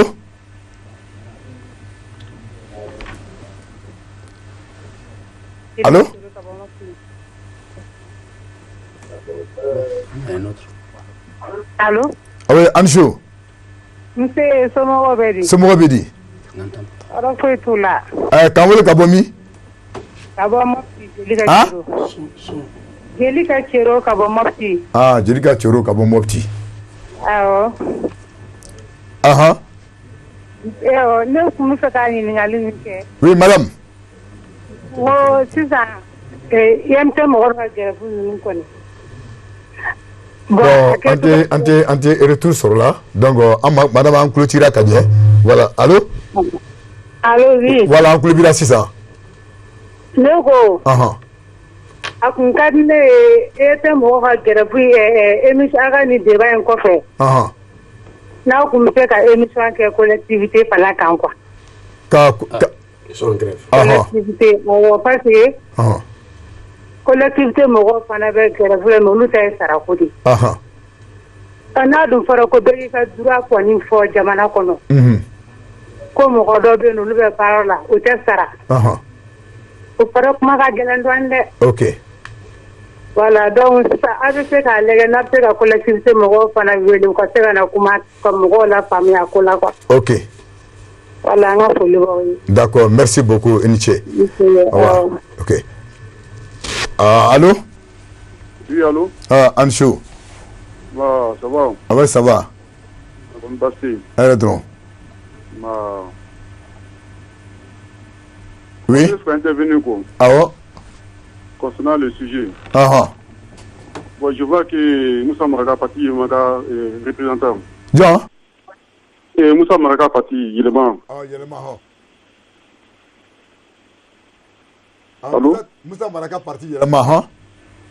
on est parti Yelema ka représentant quoi awɔ avec intervention vraiment c'est impeccable bon concernant maintenant monsieur Suleiman Dey oui le professeur de l'université là bon lui veut essayer qu'il y ait un mot de l'insécurité ka critiquer cogo di bon arabe là qu'on a aucun test n'est parfait quoi aucune œuvre n'est parfaite donc vraiment on veut que dénoncer mi mais e b'a fɛ ka mun de fɔ i ka ɲininkali b'i fɛ wa ka lasa ma wa voilà mais c'est avec essayer qu'il y ait un accusé tout le monde ka accusé cogo di e ma mun de faamu oh c'est pas comme ça quoi c'est-à-dire faut nous expliquer ka do ka wala c'est pas comme ça c'est-à-dire il a dit quoi bon comme il dit que vraiment que il y a une cas qui était fait au Burkina ouais qu'ils ont saisi le ministre de la justice ils ont saisi toutes les il t'a fait bamanankan na ku ye mun kɛ ministre de la justice Burkina allô oui a kulo bɛ la o e ka ɲininkali bɛ yɔrɔ jumɛn na e k'o ɲɛfɔ bani ne pas ɲininkali min kɛ yan e b'a fɛ ka ɲininkali jumɛn de kɛ a la wala Suleiman Den bon comme il dit vraiment que de suspendre toutes les grèves là on a là qu'on il doit chercher vraiment à négocier autrement mais pas de suspendre vraiment les grèves d'accord ok parce que la grève vraiment est un droit ok donc maintenant d'après le représentant du parti Yelema vraiment que nous sommes dans une situation exceptionnelle bon est-ce que bɛ se ka ba yɛlɛma bamanankan na parce que voilà i bɛ kuma fɔra nin nafa b'a la quoi i b'a fɛ ka mun de fɔ a fɔ tunun na e ko parti yɛlɛma bamanankan na e ko k'a ye mun de kɛ ko ale ka intervention k'a kɛra cogo di comme situation de situation exceptionnelle donc quoi awɔ maintenant que vraiment et le pouvoir en place, le gouvernement. Ah, aïe fort. Allô? Oui, non, club là. Voilà, quoi le gouvernement en place. Ah ouais. On m'a mesuré vraiment qu'à Dobo, qu'à dépasser des villes là, quoi. Ok, d'accord. Parce que si vous avez vraiment des mesures, vraiment, le président a beaucoup à faire, qu'à salaire, puis il y a un salaire là. D'accord. Ça doit pas nous faire dépenser là. Ok, merci beaucoup. D'accord. Allô? Allô? Allô, oui. Ah, Ancho. Arrête là. Bah, quand vous voulez qu'à Borodma. Oui, on voulait qu'à Boaké, Côte d'Ivoire. Boaké? Oui. Ah, d'accord, ok. Oui. Ouais, Ningal Biboloa. Oui, non, Ningal Timolo, c'est un message de Mali au Mali, quoi. Bon, message qu'on dit Mali au Mali. Oui, en bé, quoi, en bé, pas moi, pour toi, le quoi. Ah, et vous qui m'avez dit que vous regarde. Parce que comme on continue à la paille, grève vous voir si c'est quoi, il est fait la mi-fois. Ah, grève vous voir si c'est ça. Parce que, non, en bola, galère, on met galère, on a le sama boban. Ok. Maintenant, il faut la toujours amener dans le monde les gars, si quand on fait partager quelque chose, c'est pas le moment. Ok. Alors, tu te mets des francs, oui, bas, c'est pas dans 2 mois, 3 mois, bébé oui, qu'il y a 2 ans si blanc, comme on est grève qui est là. D'accord. On peut dire qu'il y a la moto à gagner. D'accord. Le monde nous regarde. Un savoir bien dit à ta zène. Ok. Nous avons fini qu'à t'aimer. D'accord. Merci, Enche. Tous ces trucs-là, le pouvoir qui va venir démocratiquement élu, il va faire face à ces problèmes-là. D'accord. Ok. Yacouba Banko, Kaborodjma. Yacouba, Inchou. Nawa Kane Abo Kurufna Sud. Ah, Kurufna Sud Gaudou. Balpoete. Ah, Ningal Bewa. Ah, ouais, Ningal Bewa. Ma bra kuma CNT Gwenga. Ah, ouais, bah, quand Ningal Bewa, Tonjonga. Ah, CNT Gwenga. Ah, ouais. Ma bra, Femi, mais non, professeur de l'enseignement supérieur, mais. Ah, ouais, c'est le mandé, hein. Comme à l'euro, c'est à mais est-ce que CNT? Ah, à clé de répartition, quand on m'a dit, mais est-ce que à choisir le nagato na ko ni momi ka clé répartie mais ni momi mo be na ku ya répartie to na MCRFP ko 8 mais nous mo be faire na so lu bita 16 dépôt de question assumer 8 choisir wa kata muge 14 mais ils vont faire 16 voilà oh mais là est-ce que CNT là est-ce que les nominations là bon d'accord donc docteur Bini Djabi docteur ya fama imu fo CNT mu gira fuko même Amidou Doumia pour Aragina là ok mais là quand mono Amidou Doumia Aragina no que la observer la solution là d'accord il y a pas de problème merci beaucoup voilà code de banco voilà allô allô allô ah Amchou bonsoir, chef. Ouais, c'est moi qui dis. On est barré. Ah, quand vous voulez Kabomi? Quand vous voulez Kabomi, Titi Bougoula. Titi Bougoula? Oui. Ok, comment vous d'accord. Et bonsoir à toutes les personnes sur le plateau. Ouais, il faut pas m'en ou ben chou. Bon, plateau Gamoro Bella Djalenisu. Oui, à l'amener. Nkaramoro Solomon Denisu. Voilà, et même si c'est une contribution dans une grande équipe. C'est-à-dire ni événement maintenant Jacqueline Kanase Bima la logique de Solomon D maybe Solomon D ka hakina ici kusebe parce que syndicat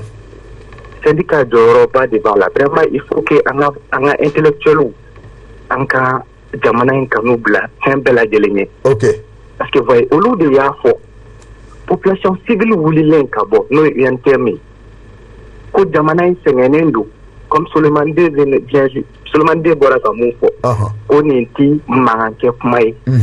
ni tiriva hakeni ni kumai anga to jamana ayere solo wala sa am se ka be okoma d'accord ati sika famu di ambo sengekelen konnana ulu ka wuli ka grève déclencher d'accord c'est carrément démarche c'est pas logique franchement d'accord ok ko dama ko allô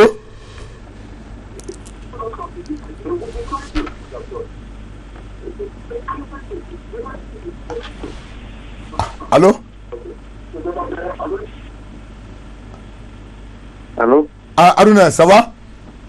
Ouais, ça va. Il va où le Gabomi? Nous avons le Djorangura. Hein?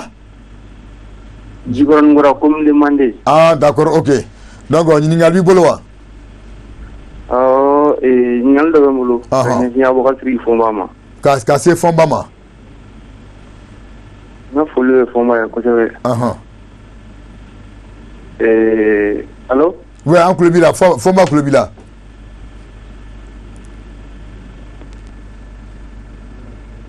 Allô? D'accord, allô? Oui, comment on va encore? Oui, Ancho. Oui, Akene. Ah bah, quand vous le Gabomi? Ah, non. Ok, comment vous voulez? Bon, ajumna minena. Awo. Jamono yi. Awo.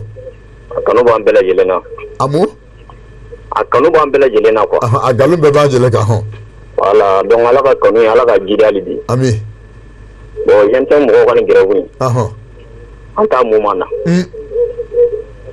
Ya fam. Anya fam. Bon, anga je kan bolo de di nyoma mo no bu pouvoir dans ce moment. Awo. Parce que vous soutenez pour que Saint-Chamond de Ouassega suivi Saint-Clénca. Donc pour que belle jeunes n'a pas sera là. D'accord. Mais à un moment ni mena saka wuli ka hakeni. Awo. Tiens au moment en tata quoi. Parce que mimi ana na droit ba watu kungun de ga sando gérer. OK. Donc obita. D'accord. Donc on a na fo ngami wuli bebe wuli ki ga hakeni ni tan konnana. D'accord, ko deba ko. Allô? Jakarja, Ansho.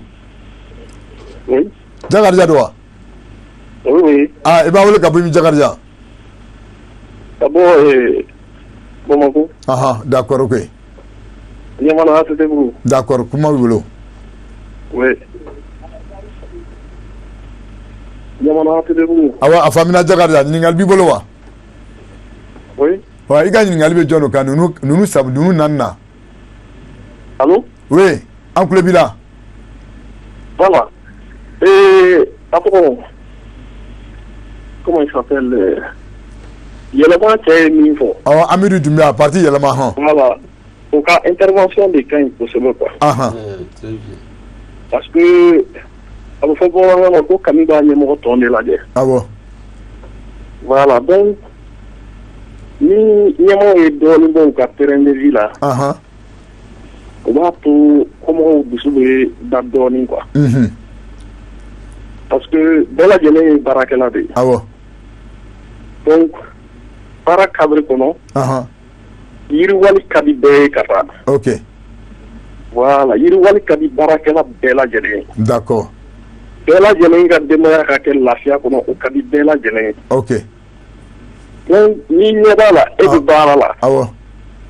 Oh, simplement, au lieu de la lafia, on kata. D'accord. Du moment où on la fin sur on a une frustration de. Sigatena, c'est vrai. Côte de Banco, tu n'as pas de allô? Allô? Allô, Ansou. Ansou, c'est moi qui dis. Bonjour, toi. Eh bien, vous êtes Gabomine. C'est vous, c'est vous. Bonjour, toi, la il y a un biboloa. Donc, on a trouvé une chose d'ailleurs. Bon, on a vu gouvernement, alors faut y entrer bon, en demandant les situations de ça, même comme ça, la barre de Konala. Ah bon? La barre de la démission de l'Europe, parce que demandons les positions de ça, devant Galama. D'accord. Ok, merci beaucoup, Iniche. Devant quoi, Moutita? Allô? Allô?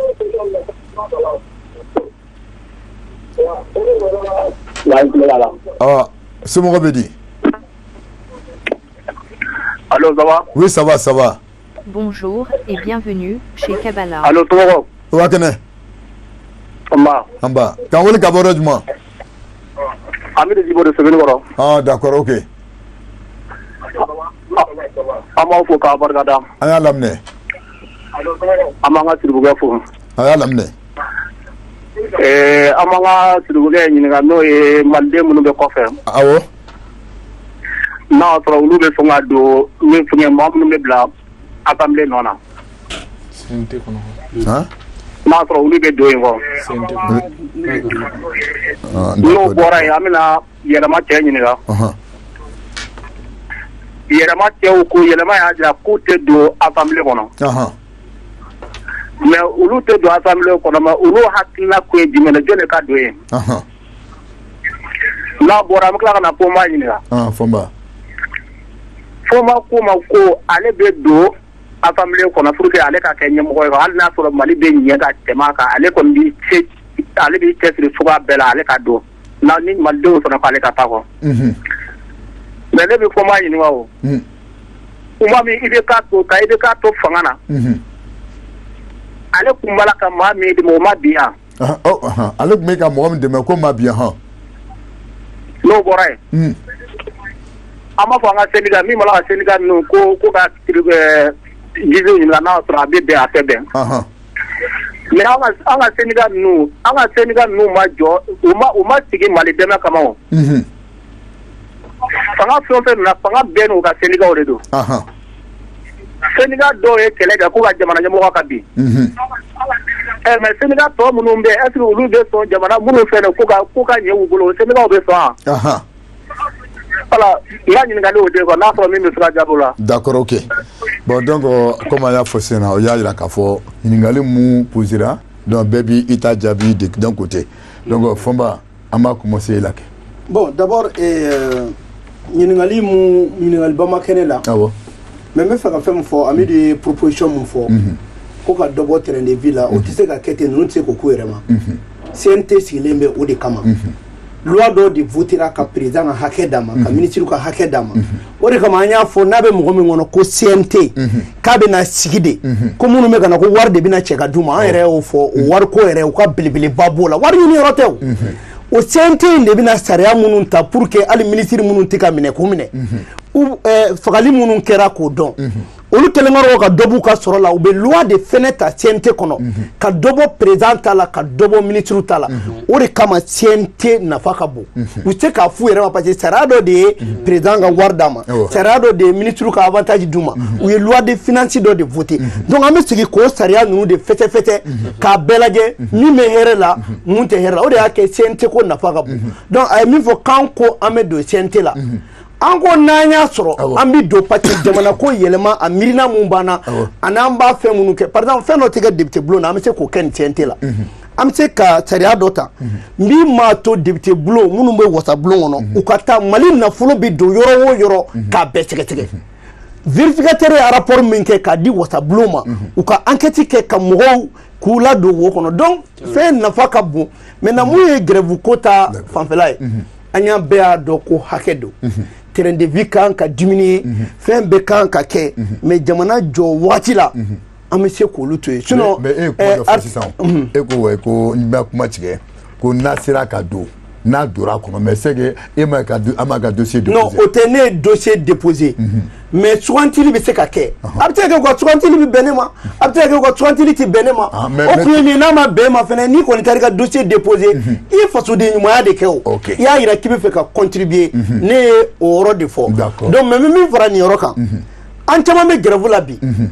an cɛ ka article 39 appliqué len n'a bagi résultat kɛra 21% ye a 21% n'i y'a jateminɛ privé ta y'a la à peu près 16% olu denw de passera o article appliqué la mais CNSP de ye sɔnna o ma mais o tɛ gouvernement ye il faut que o yɔrɔ danfara fɛnɛ ka fɔ ka bɔ ko la. ok Amidou. donc mais min fɔ Fɔnba ye kuma min fɔ sisan c'est à dire an bɛ se ka tiɲɛ fɔ ɲɔgɔnya na ka sɔrɔ a ma dabiri kɛ. a ma dabiri kɛ. ne bolo u mago tɛ CNT sigili la fɔlɔ déclaration d'intention o bɛ se ka kɛ ka sɔrɔ CNT ma sigi ko loi bɛ bɔ exécutif yɔrɔ de la fɔlɔ ka sɔrɔ ka taa législatif la ne ye min fɔ c'est une démarche de communication c'est pour que ka jamanadenw ka confiance sɔrɔ c'est pas pour rien que mɔgɔ ye weleli kɛ bɛɛ bɛ k'a fɔ ko a ka kɛ o mun b'a bali président k'a fɔ vraiment a bɛ ne kɔnɔ ne ka sɔrɔ n bɛ fɛ nin ka bɔ a la an bɛna projet de loi préparer ni CNT sigira an b'a bila ka taa mun bɛ président bali k'o fɔ CNT sigibaliya tɛ se k'a bali k'o fɔ mun bɛ président bali k'a fɔ an bɛ dépense minnu kɛ carburant na an bɛ dépense minnu kɛ tan an bɛna dɔ b'o la mun b'a bali k'o fɔ yanni CNT ka sigi parce que olu kun kan ka jateminɛ kɛ k'a fɔ ko ni préavis de grève ninnu bɛɛ bɛ yen bon pour que ka préavis de grève kunbɛn aw tɛ se ka CNT sigili kɔnɔ ça fait 2 mois c'est un problème de communication et pour venir à mon ami Souleymane Di u taara déclaration kɛ Cour suprême ne t'a kalama a bɛ se ka kɛ Aïdara t'a kalama a bɛ se ka kɛ jamanadenw t'a kalama mais mun b'u bali ka message dɔrɔn kɛ sur la page de la présidence. On vient tel jour, le président de la transition ainsi que les membres du gouvernement, on vient de faire notre déclaration de patrimoine au niveau de la Cour suprême. Mon communication est là. Ni ko keni jamana deun ta kalama. Abina ni kololo e erema. C'est pourquoi ou ka action bela jelena ni ya ke redevabilité do. Ni fait que ikanga se ka to jamana deun ka se ka bo akalama. Donc au faux au là. Donc aujourd'hui, ou est-ce que wajibian le noye mufoni o kanga ke. A fola charte konna là. Une déclaration publique. C'est vrai, notre Cour suprême là c'est public, mais une déclaration publique, moi je suppose que il va me la boire kalama. Même pour une démarche de communication, pour que jamana don on gadon, koni jagwale ngundo président ka yake et aller yake katla ka ambela boire kalama obina ni dana ya de ka sabati. Oluni jamana don ni nyonte. Deux questions posées ka foko na on be fam ko sugu mon gado. On me fait mamunu gado akake makle ne unyi. Mal la drilu mamunu be no nous be se ka barake nous be ordre des avocats nous be mogota uka ma yana mata ordre des médecins nous be mogota uka ma yana mata diaspora konna nous be mogota uka ma yana mata politique ton konna nous be mogota uka ma yana mata mais encore mo yana mata ante yele ma konna yo awa ante do ala mais ambe do uke munu be do ka ke mal la drilu uka barake ni jamana cleaner parce que on boulot on me se ka joro chama je misali dima ministre des réformes a y déplacé kata fo on a président fin kata nyinga a akuna emuye réforme munu kanga ke est-ce que ayango nanga dossier ndela ka sama wulawa amanga aklina dia et depuis transition be damne fo do ya fama ko amega ya ke espérer la transition transition damne un document follow mi ke semaine par semaine même accord application anya be détail un à un semaine par semaine ka proposition ke o proposition témoin forum mi na daile mo bi na takuma o kuma ro témoin on be ka on yebe ka 3 millions de communes 4 là chaque mois pour que emploi des jeunes créé ambe ko ke est-ce que ambe CNT kon na la ambe ka baro ke collectivité kon na est-ce que ambe CNT konnala ameka ta kuluguru ameka ta kai ameka ta sikaso ameka ta malion na mais est-ce que mo go CNT la OK donc on boulot barain akake chenka wina ba munu sugandi jamana kanu de katani moyo ore ato anko sorokuin uka fanyana uka avantage ou diminuer pour que mo munu minana uka ke poste ko yi ubina uka na jamana de on servi sacrifice transition c'est un moment de sacrifice mais au sacrifice était syndicat droit au centre visible damne syndicat là avec damne ne là avec damne ali sokono mo la bela jele ne kan yi jogo clé ni transition on pour que Mali be sera mi nga bo sera nga blakata d'accord c'est le monté oui au fait comment mangelen quoi ni bana kuma de la avec la ibolo kuma magele mais ni bana kuma avec la ibolo ni banga tiena jede bi segen oui sinon fui ma fo tama ca fanga ina munye kamana ganko kuma ye munye jorna ko kuma ye munye gelema ye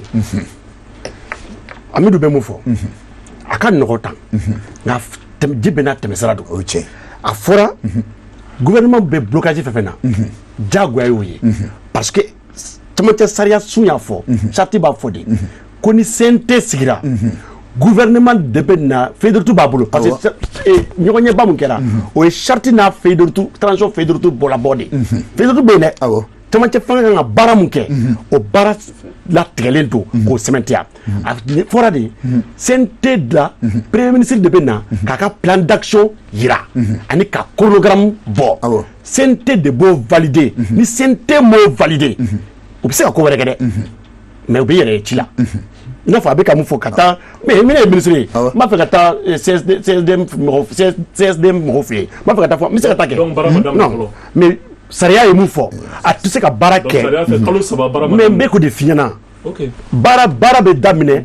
ka bara ye mu ye plan d'action be valider ana chronogramme o yu be u blalo ka bara bu ka tila o de ato politique mo be am kelo kellan c'est prendre encore un jour de retard, c'est dangereux pour ce pays-là. On est tout senté en cas de Jona pour que le Premier ministre a un plan d'action dit, a un chronogramme bon, à bateau, nous avons baraka officiellement, Kassoro, ou Mouna, Danica Segina, Barakaron, Nyonche, ou Dabla, Tamanado, mais Baraï. Oui, au Rajabi. Et ɲininkali dɔ kɛra ko maaw bɛ t'u ka candidature bila sɛbɛnni bila au double ne ye faamu cogo min na o double an b'a faamu cogo min na kalafili ma kɛ ka député ta camancɛ fanga député ta nka mɔgɔ a bɛ suganti de o sugantili dun kɔnɔ kalafili sɔrɔya dɔ kɔnɔ ni député taɲana san kalafili wɛrɛ de bɛ kɛ nka o double bɛ mun kɛ e bɛ se k'a fɔ n'an y'a fɔ sisan mɔgɔ y'a bila ka taa yɔrɔ la anw m'a bila ka taa yen ne kɔni m'a faamu o sira fɛ. parce que i b'a dɔn n tɛ kuma tigɛ mais kuma dɔ de bɛ sen na mun fɔra yan. n bɛna fɛ ye k'a jɛya sisan. voilà an ne kɔni an bɛ ɲinini kɛ cogo min na. voilà an m'a faamu ten. n'a fɔra ko politiki tɔ mɔgɔw ka mɔgɔ 11 bila ka na. voilà politiki tɔ bɛ se ka mɔgɔ 11 bila ka na. mais i bɛ taa sɔrɔ mɔgɔ 11 na a bɛ don fɔ mɔgɔ ladiri t'u la. mɔgɔ ŋaniya ɲuman t'u la. mɔgɔ jɛlen t'u la. parce que an ka démoralité b'a la. n'i y'o enquête démocratique kɛ ka taa sɔrɔ maa minnu dira i bɛ taa sɔrɔ miliyɔn 500 miliyɔn 500 sɔnni ko kuma b'a kan i b'a kɛ cogo di o de to o double in bɛ na ni mun ye i bɛ enquête démocratique kɛ n'o ka sɔrɔ maa minnu yɛrɛ talen b'e fɛ enquête démocratique la a fɔra ko a tigi man ɲi i bɛ se k'a nɔrɔ bila parce que mɔgɔw bɛ yen a bɛ se ka kɛ camancɛ fanga in yɛrɛ député taalen ɲɛfɛ mɔgɔ b'a la a bɛ se ka sa ala ka n'a cɛ janya ala k'an kisi a ma mais a tɛ se ka fɔ ala ka n'a cɛ janya ni dɔ sara la. Ils ont envoyé au double du quota. Il y a des candidats qui ont des candidatures double in be ibata. Ali commune kono ni conseil do sara i ba conseil munu be lisikan abe yele. An ya famunu o sera de. Mais an ma famu na famu be ka fo jamana denw ye ka mɔgɔw tɔw nɔni a kɔnɔna na ka fɔ i n'a fɔ aw bɛ mɔgɔ bila ka na ninnu minnu t'u sagolama ta mais mɔgɔ minnu bɛ bila ka na a kɛra mɔgɔ 10 a kɛra mɔgɔ aw de ka mɔgɔ bilalen don ka na aw de ka mɔgɔ don. Minnu bɛ tali kɛ olu ka mɔgɔ tɛ donc an b'a faamu ni o yɔrɔ fila de ye o de la tuguni an bɛ segin a kan k'a fɔ n ko muru sogo ka gɛlɛn muru da ka go i b'a ye k'a fɔ hali an bɛ INTM grève mun na mun ko ko an bɛ ko lagosi an ma lagosili kɛ an bɛ ka sariya de fɔ an ko syndicat tɛ politiki kɛ a kɔnnen don a ma a ka politiki kɛ ni syndicat ye grève politiki kɛ sariya yɛrɛ b'a fɔ ko k'a nɔ minɛ ka taa n'a ye sariya bulon na o de to n ko misali la. Ni ɲɔgɔn ye an kɛrɛfɛ jamana dɔ sɔrɔ Burkina sɔrɔ u ka ministre de la fonction publique mun bɛ yen sisan Seni Mamadu Ouedraogo grève cayalen a da la a ye juge saisi a ko a y'a lajɛ n ye n m'a fɔ ko ministre de la justice n ko juge de a ye an fɛ yan a bɛ bɛn cour suprême de ma a ye cour suprême ɲininka olu fɛ yen conseil d'état don a y'u ɲininka grève cayalen bɛ cogo min na a y'a ɲɛfɔ ye n'o y'a sɔrɔ grève mun filɛ nin ye opportunité b'a la a bɛ se ka kɛ wa ou bien a ka ɲi jamana ma a ɲi jamana ma u y'a yira k'a fɔ jamana bɛ fɛgɛya mun kɔnɔ bi ni grève ninnu waati tɛ nin ye o y'a to gouvernement ye i sinsin o juge ka o sariya sun juge ka o kumakan na ka sariya ta k'a fɔ ko grève tɛkɛ bilen nin waati in kɔnɔ an y'a fɔ o ye misali dɔ ye misali min bɛ se ka ta an fɛ k'a jɛya ma sinon n'an bɛ kuma laban fɔ o tile ko kuma min b'a kɔnɔ loi enrichissement illicite n'i y'a lajɛ i bɛ fɛn caman y'a kɔnɔ mun b'i gan kuma na n'i ye ɲini kɛ PV bɛ yen o n'a taara ministère de la fonction publique la PV de conciliation bɛɛ bɛ yen liste mun arrêtera a ma arrêté INTM kɔ minnu bɛ bi déclaration de bien na o liste ma kɛ INTM kɔ. Les PV sont là-bas, moi je vais vérifier. Mais en son au départ, la loi d'enrichissement illicite, ça frappait tout le monde. Moi je vais dire bobo là, on a dans les magasins. Donc bi, tiens donc. Comme a fait on ça tiens faut nous mali kono. Ka jamana njo, ka so makani furugi. Nga aka donc afo, fait bec à loi au clé ko kuma mbe sena amaka INTM ko la liste qui est arrêtée nous soumis dans la am se ka liste de ala o manan tla jamu kana san abaye ka foko PVB INTM. OK, il y a pas de problème. Ouais, moi monsieur Chérif. Alors en diaspora en sigiri ban bawo lajɛ aw sigiri n'o k'u lajɛ wallahi aw maliyɛnw an bɛɛ maliyɛn aw maliyɛnw Mali kɔnɔ yan aw maliyɛnw minnu Mali kɔnɔ yan aw bɛnnen fɛn kelen pewu de la aw tɛna bɛn foyi ma ni Mali kalali tɛ Mali kalali oui aw tɛ se ka bɛn ka fɔ ko transition de ye nin ye bɛɛ ye sacrifice kɛ pour que transition nin ka taa ɲɛ a bolo ma et an ye fɛn min faamu INTM ka grève ni c'est instrumentalisé par ceux qui sont mécontents t'a fɔ ni bamanankan na fɛn wɛrɛ tɛ o de don minnu sɔn man diya quoi minnu sɔn man diya i ka dɔn an diaspora foyi t'a an da jeni ka tiɲɛ fɔ n'an b'a bɛn o ma an b'an ka sac ta an bɔra yɔrɔ min na an bɛ kɔsegin yen. C'est une grève instrumentalisée. Politique de Bakro. Politique de Bakro. o clé e fewuno ngo yente o munyamo go do to balaw ah bien sûr ofana bio dolu surene vérificateur général la katuko ofana bio ajukoro yo o ya o damate ayake ala ya akana malia dina benyana ne yere ntina ke CNT membre yi nti ke député yi nti ke ministre yi mais on aura des personnes mo bi soro mo munu hakili e kanyi munu bi se ka contribution ke ay mo bla ka ta CNT la mo munu kalane mo bi ko fam iba fo docteur Fomba na ya fo ko nebi mo ko suwandi iba fo docteur Fomba ka tay je le suis depuis longtemps iba fo ale ka tay parce que o be hakili e fami mali jotoko parce que ango anga mali kura donc nebi na fami fo malien wi malina ni joni choka na de atasaka beni choka na de e maleu malitina seka joni choka na fo anye ben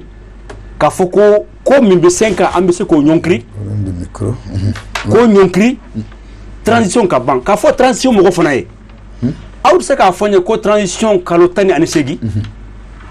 kalo saba obul limbolambola mais ça ne peut pas marcher en diaspora ya la ñini ka vice président ke CNT la en de folo yo la ñini ka foko transition kalotani anisegi akadogo be yo mais na madame ni 600 amina sankelen la ban wati mina ambi évaluation ke ni amba fe ka sariya munu dlan ko sisi na mo beke ambe sankelen were ñini tugu ambina sankelen were ñini tugu ni transition ni anta ban ha abada tant que amba fait malika ke fait mi amakai antina son union européenne ma antina son CEDEAO ma antina son jamarasima parce que anga koredo en diaspora ka position de ni mais yende quoi ke faut bar ko ne kadamne donc anga ne ka kuma ba fait mi ni babunna c'est une période de transition ou quoi responsabilité ta charte min dira badauma malien be fem min makono akono alela akay wala aya kono ou ye grève ni lalo OK parce que la charte est au-dessus de la constitution ni ameka fokoti a le droit de gréver ce droit là il est dans la constitution arrêtez-nous suspendez la constitution il faut prévaloir la charte et arrêter toutes les grèves voilà anga diaspora position de d'accord monsieur Fomba amena kuma galaba ndima kolega kuma galaba bon ne ka kuma laba mu to ne ba fo ngo anga mbulu di nyoma ni transition na manya mali tene mali rete folo pati ame chapitre 7 de la ame sous tutelle de la ka fo bandaw nyana mi président de la république mo to de yera vérificateur ka rapport là a service nyemo ka be relevé folo pour mauvaise gestion qui ka bara manya o te ko li pati amanya o jamana ka na folo karfara ela o na folo kele o chena e bula be te ku lawuli yana ka tsekele yoroma ka fostra su fene na kuku aklito werela numu aklito yerla ka maleo na je hakede ibika ka fanga bine wa hake ibika ka fanga bi malenye danga mindo nuyo mko kelonta kube baraka nuyo be jamana te ko made wo ku aklito yerela o kabe pati jamana an nimbe a joli de ka munun sara anti fe o tumgo ka nimisa ore hanga kele ko anti kele flala wa anti ka fo kame ku demede ne fomba ka kele ne be jamana inde ko adun ti se ka nyabi na ma olu fene deme ma tita fanga tienfu na wire dama ni nyokonte ko nyogomine nu ye nyogon bla an politimo ka kuma kama be kula de wi ayata ya donc anga jamana jo be ka ke jamana fe anga bulu di nyogoma pati jamana wala ta mulo malingo ko na ma dabla wala ande sanfé ne be ka joro o de la an ka kelete biye ko sini de kodo aga to be na salala Mohamed OK donc mais fodi la c'est bela jelema ka lajɛ bi thème kun be conseil national de la transition ka ni jamana deun ka kuma kan na ni wele kan na bɛɛ be fɛn ma laduru de ka taa kɔnɔ bɛɛ be fɛn ma cleaning de ka taa kɔnɔ bɛɛ be fɛn barakɛlaw de ka taa kɔnɔ donc minnu be ka sugandili kan min a ɲinu fɛ u ka ma laduru ta u ka ca Mali kɔnɔ u ka ma ɲɛnamaw ta u ka se ka an ka sɛbɛn furaw fali ka ɲini UNTM mɔgɔw fɛ kun bɛ ka émission in lamɛn k'u bɛ ka émission caman lamɛn Maliens bɛ ka min fɔ u bɛ k'a mɛn dɛ c'est que aujourd'hui les Maliens ne veulent pas de grève en général, c'est-à-dire instrumentalisation foyi t'a la donc ni dun bɛ ka baara kɛ baarakɛlaw ye i bɛ ka baara kɛ Maliens di u k'a essayer u ni gouvernement ka bɛn hali n'a sɔrɔ u bɛ bɛn sur des échéances ka échelonner mais u ka bɛn u kana taa clash la parce que i bɛ grève kɛ c'est vrai travailleurs b'a la mais a impacté bɛ se bɛɛ lajɛlen ma et n'i ye jamanadenw fanba lamɛn bi caman bɛ k'a fɔ ko nin t'a période ye et n'i ye jamanadenw fanba fana lamɛn u bɛ k'a fɔ fana ko jamana ɲɛmaaw olu yɛrɛ fana ka misali kɛ ka dɔ b'u ka sɔrɔw la pour que u ka se k'a fɔ ko tɔw ka u tintin parce que n'i y'a mɛn he b'a fɔ ko tɔw k'a kɛ i yɛrɛ y'a kɛ fɔlɔ dɛ n ka wara minɛ o y'a sɔrɔ a kunkolo b'i yɛrɛ bolo donc ɲɛmaaw fana k'a faamu k'a fɔ nin ye période ye sacrifice kan ka kɛ période min na n'u ko ko CNT ko ka CNT de kɔnɔ k'a kɛ an bɛ CNT kɔnɔ an b'o lajɛ mais ne kɔni bɛ min fɔ pour que a ka ɲɛ anw tɛ manganiya juguya la an bɛ dugawu kɛ a ka ɲɛ an bɛ conseil de di conseil ye min ye u ka communiquer n'u ye dɔ b'u ka sɔrɔ la u ka bɔ télé la u k'a fɔ jamanadenw ɲɛna an tun bɛ nin de sɔrɔ an ye dɔ bɔ a la n'u ye déclaration de patrimoine kɛ cour suprême na u ka bɔ jamanadenw ye nin de kun ɲinina ne fɛ ne y'a kɛ mais ni kelen bɛ k'a kɛ ni mɔgɔ tɛ ka bɔ a kalama a bɛ n'a fɔ i tɛ k'a kɛ donc u ka communiquer u k'u ka communication soigner o communication de bɛ se k'a to u ni jamanadenw bɛ gɛrɛ ɲɔgɔn na o communication de bɛ se k'a kɛ maa minnu bɛ fɛ k'a tiɲɛ u bolo ni intoxication ye u bɛ se ka information ɲuman di jamanadenw ma parce que fɛn caman tiɲɛna Mali kɔnɔ kibaru dibaliya don jamanadenw ma ka bɔ wagati ni wagati k'i ɲɛsin jamanadenw ma ka f'u ɲɛna nin de ye baara kɛcogo ye baara bɛ nin wagati de la mais exemple d'i ma ka bɔ kuma la négociation dɔ kɛra tout de suite entre l'UNTM et l'État est-ce que u bɔra ka compte rendu k'an ye wa est-ce que a fɔra an ɲɛna an bɛ bɛnkan na an ye nin kuma fɔ a bɛ nin yɔrɔ la a bɛ nin yɔrɔ la il faut que an ka responsable ka se k'o don u ka culture la à chaque fois n'an tilala négociation na an ye nin bila u ma nin bila ka jamanadenw labɔ a kalama k'u labɔ kunpan na o ye u ka baara dɔ ye pour que u ka baara ka se ka ɲɛ. D'accord.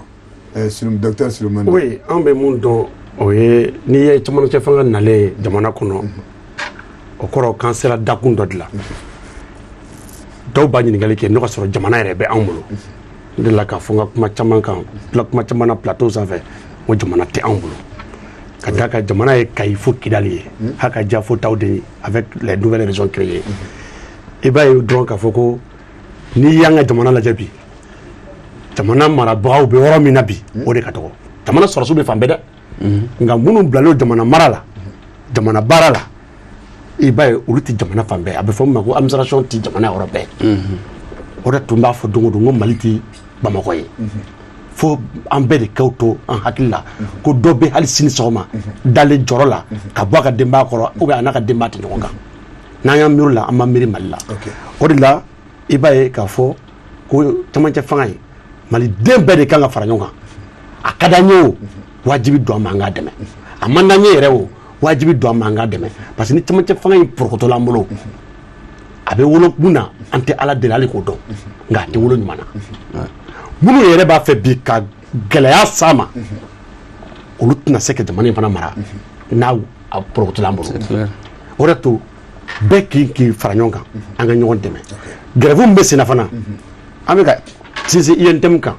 parce que ale de central ba ye ale de central fɔlɔ ye sinon grève INTM grève caman bɛ yen administrateur civil taara grève la an y'o fɔ a tɛ faamu cogo si la an y'a fɔ administrateur civil bɛɛ bɛ se ka grève kɛ parce que kɔrɔ don nka mun ye État ka représentant ye n'an b'a fɔ ma ko préfet o ka taa grève la an y'a fɔ jamana sariya tɛ sɔn a ma bi a tɛ sɔn a ma sini n'i ye fɛn yɛrɛ misali lajɛ mun b'i tɔɔrɔ ne yɛrɛ min bɛ kuma ne ye commandant ye ne yɛrɛ fa tun ye préfet ye nka a tɛ bali an b'a fɔ ka taa grève la e bɛ si État ka so kɔnɔ ka taa grève la e bɛ ka État ka mobili boli an tɛ se k'o faamu jamana ka représentant de l'État m'a fɔ administrateur civil dɛ olu bɛ taa grève la mais mun ye représentant de l'État ye danaya de bɛ ta ka da o kan k'o kɛ o ye o tɛ se ka taa grève la cogo si n'i ye grève in fana bɛɛ ye i b'a ye hali service minimum bi a ka gɛlɛn i k'a sɔrɔ an ka minɛ donc collectivité territoriale bɛ grève la depuis bi tɛ mairie bɛɛ jɔlen don ka na se État ma fo ka se privé ma bi gɛlɛya dɔ bɛ yen bi tiɲɛ yɛrɛ la a kɔlɔlɔ bɛ se jamanadenw de ma mais u hakili la ko jamana gɛlɛya mun don jamanaden fɔlɔfɔlɔ de bɛ a kɔlɔlɔ sɔrɔ o de y'a to an bɛɛ kan ka sabali ka jamana in lajɛ ni waati min kɔni bɛ yen hakɛ ɲini waati tɛ tɛmɛ dɛ nka ni waati min bɛ yen an ka jamana in mago to ka kisi kɛ sinon sini hali sara min b'an bolo nin ye a sara in tɛ kɛ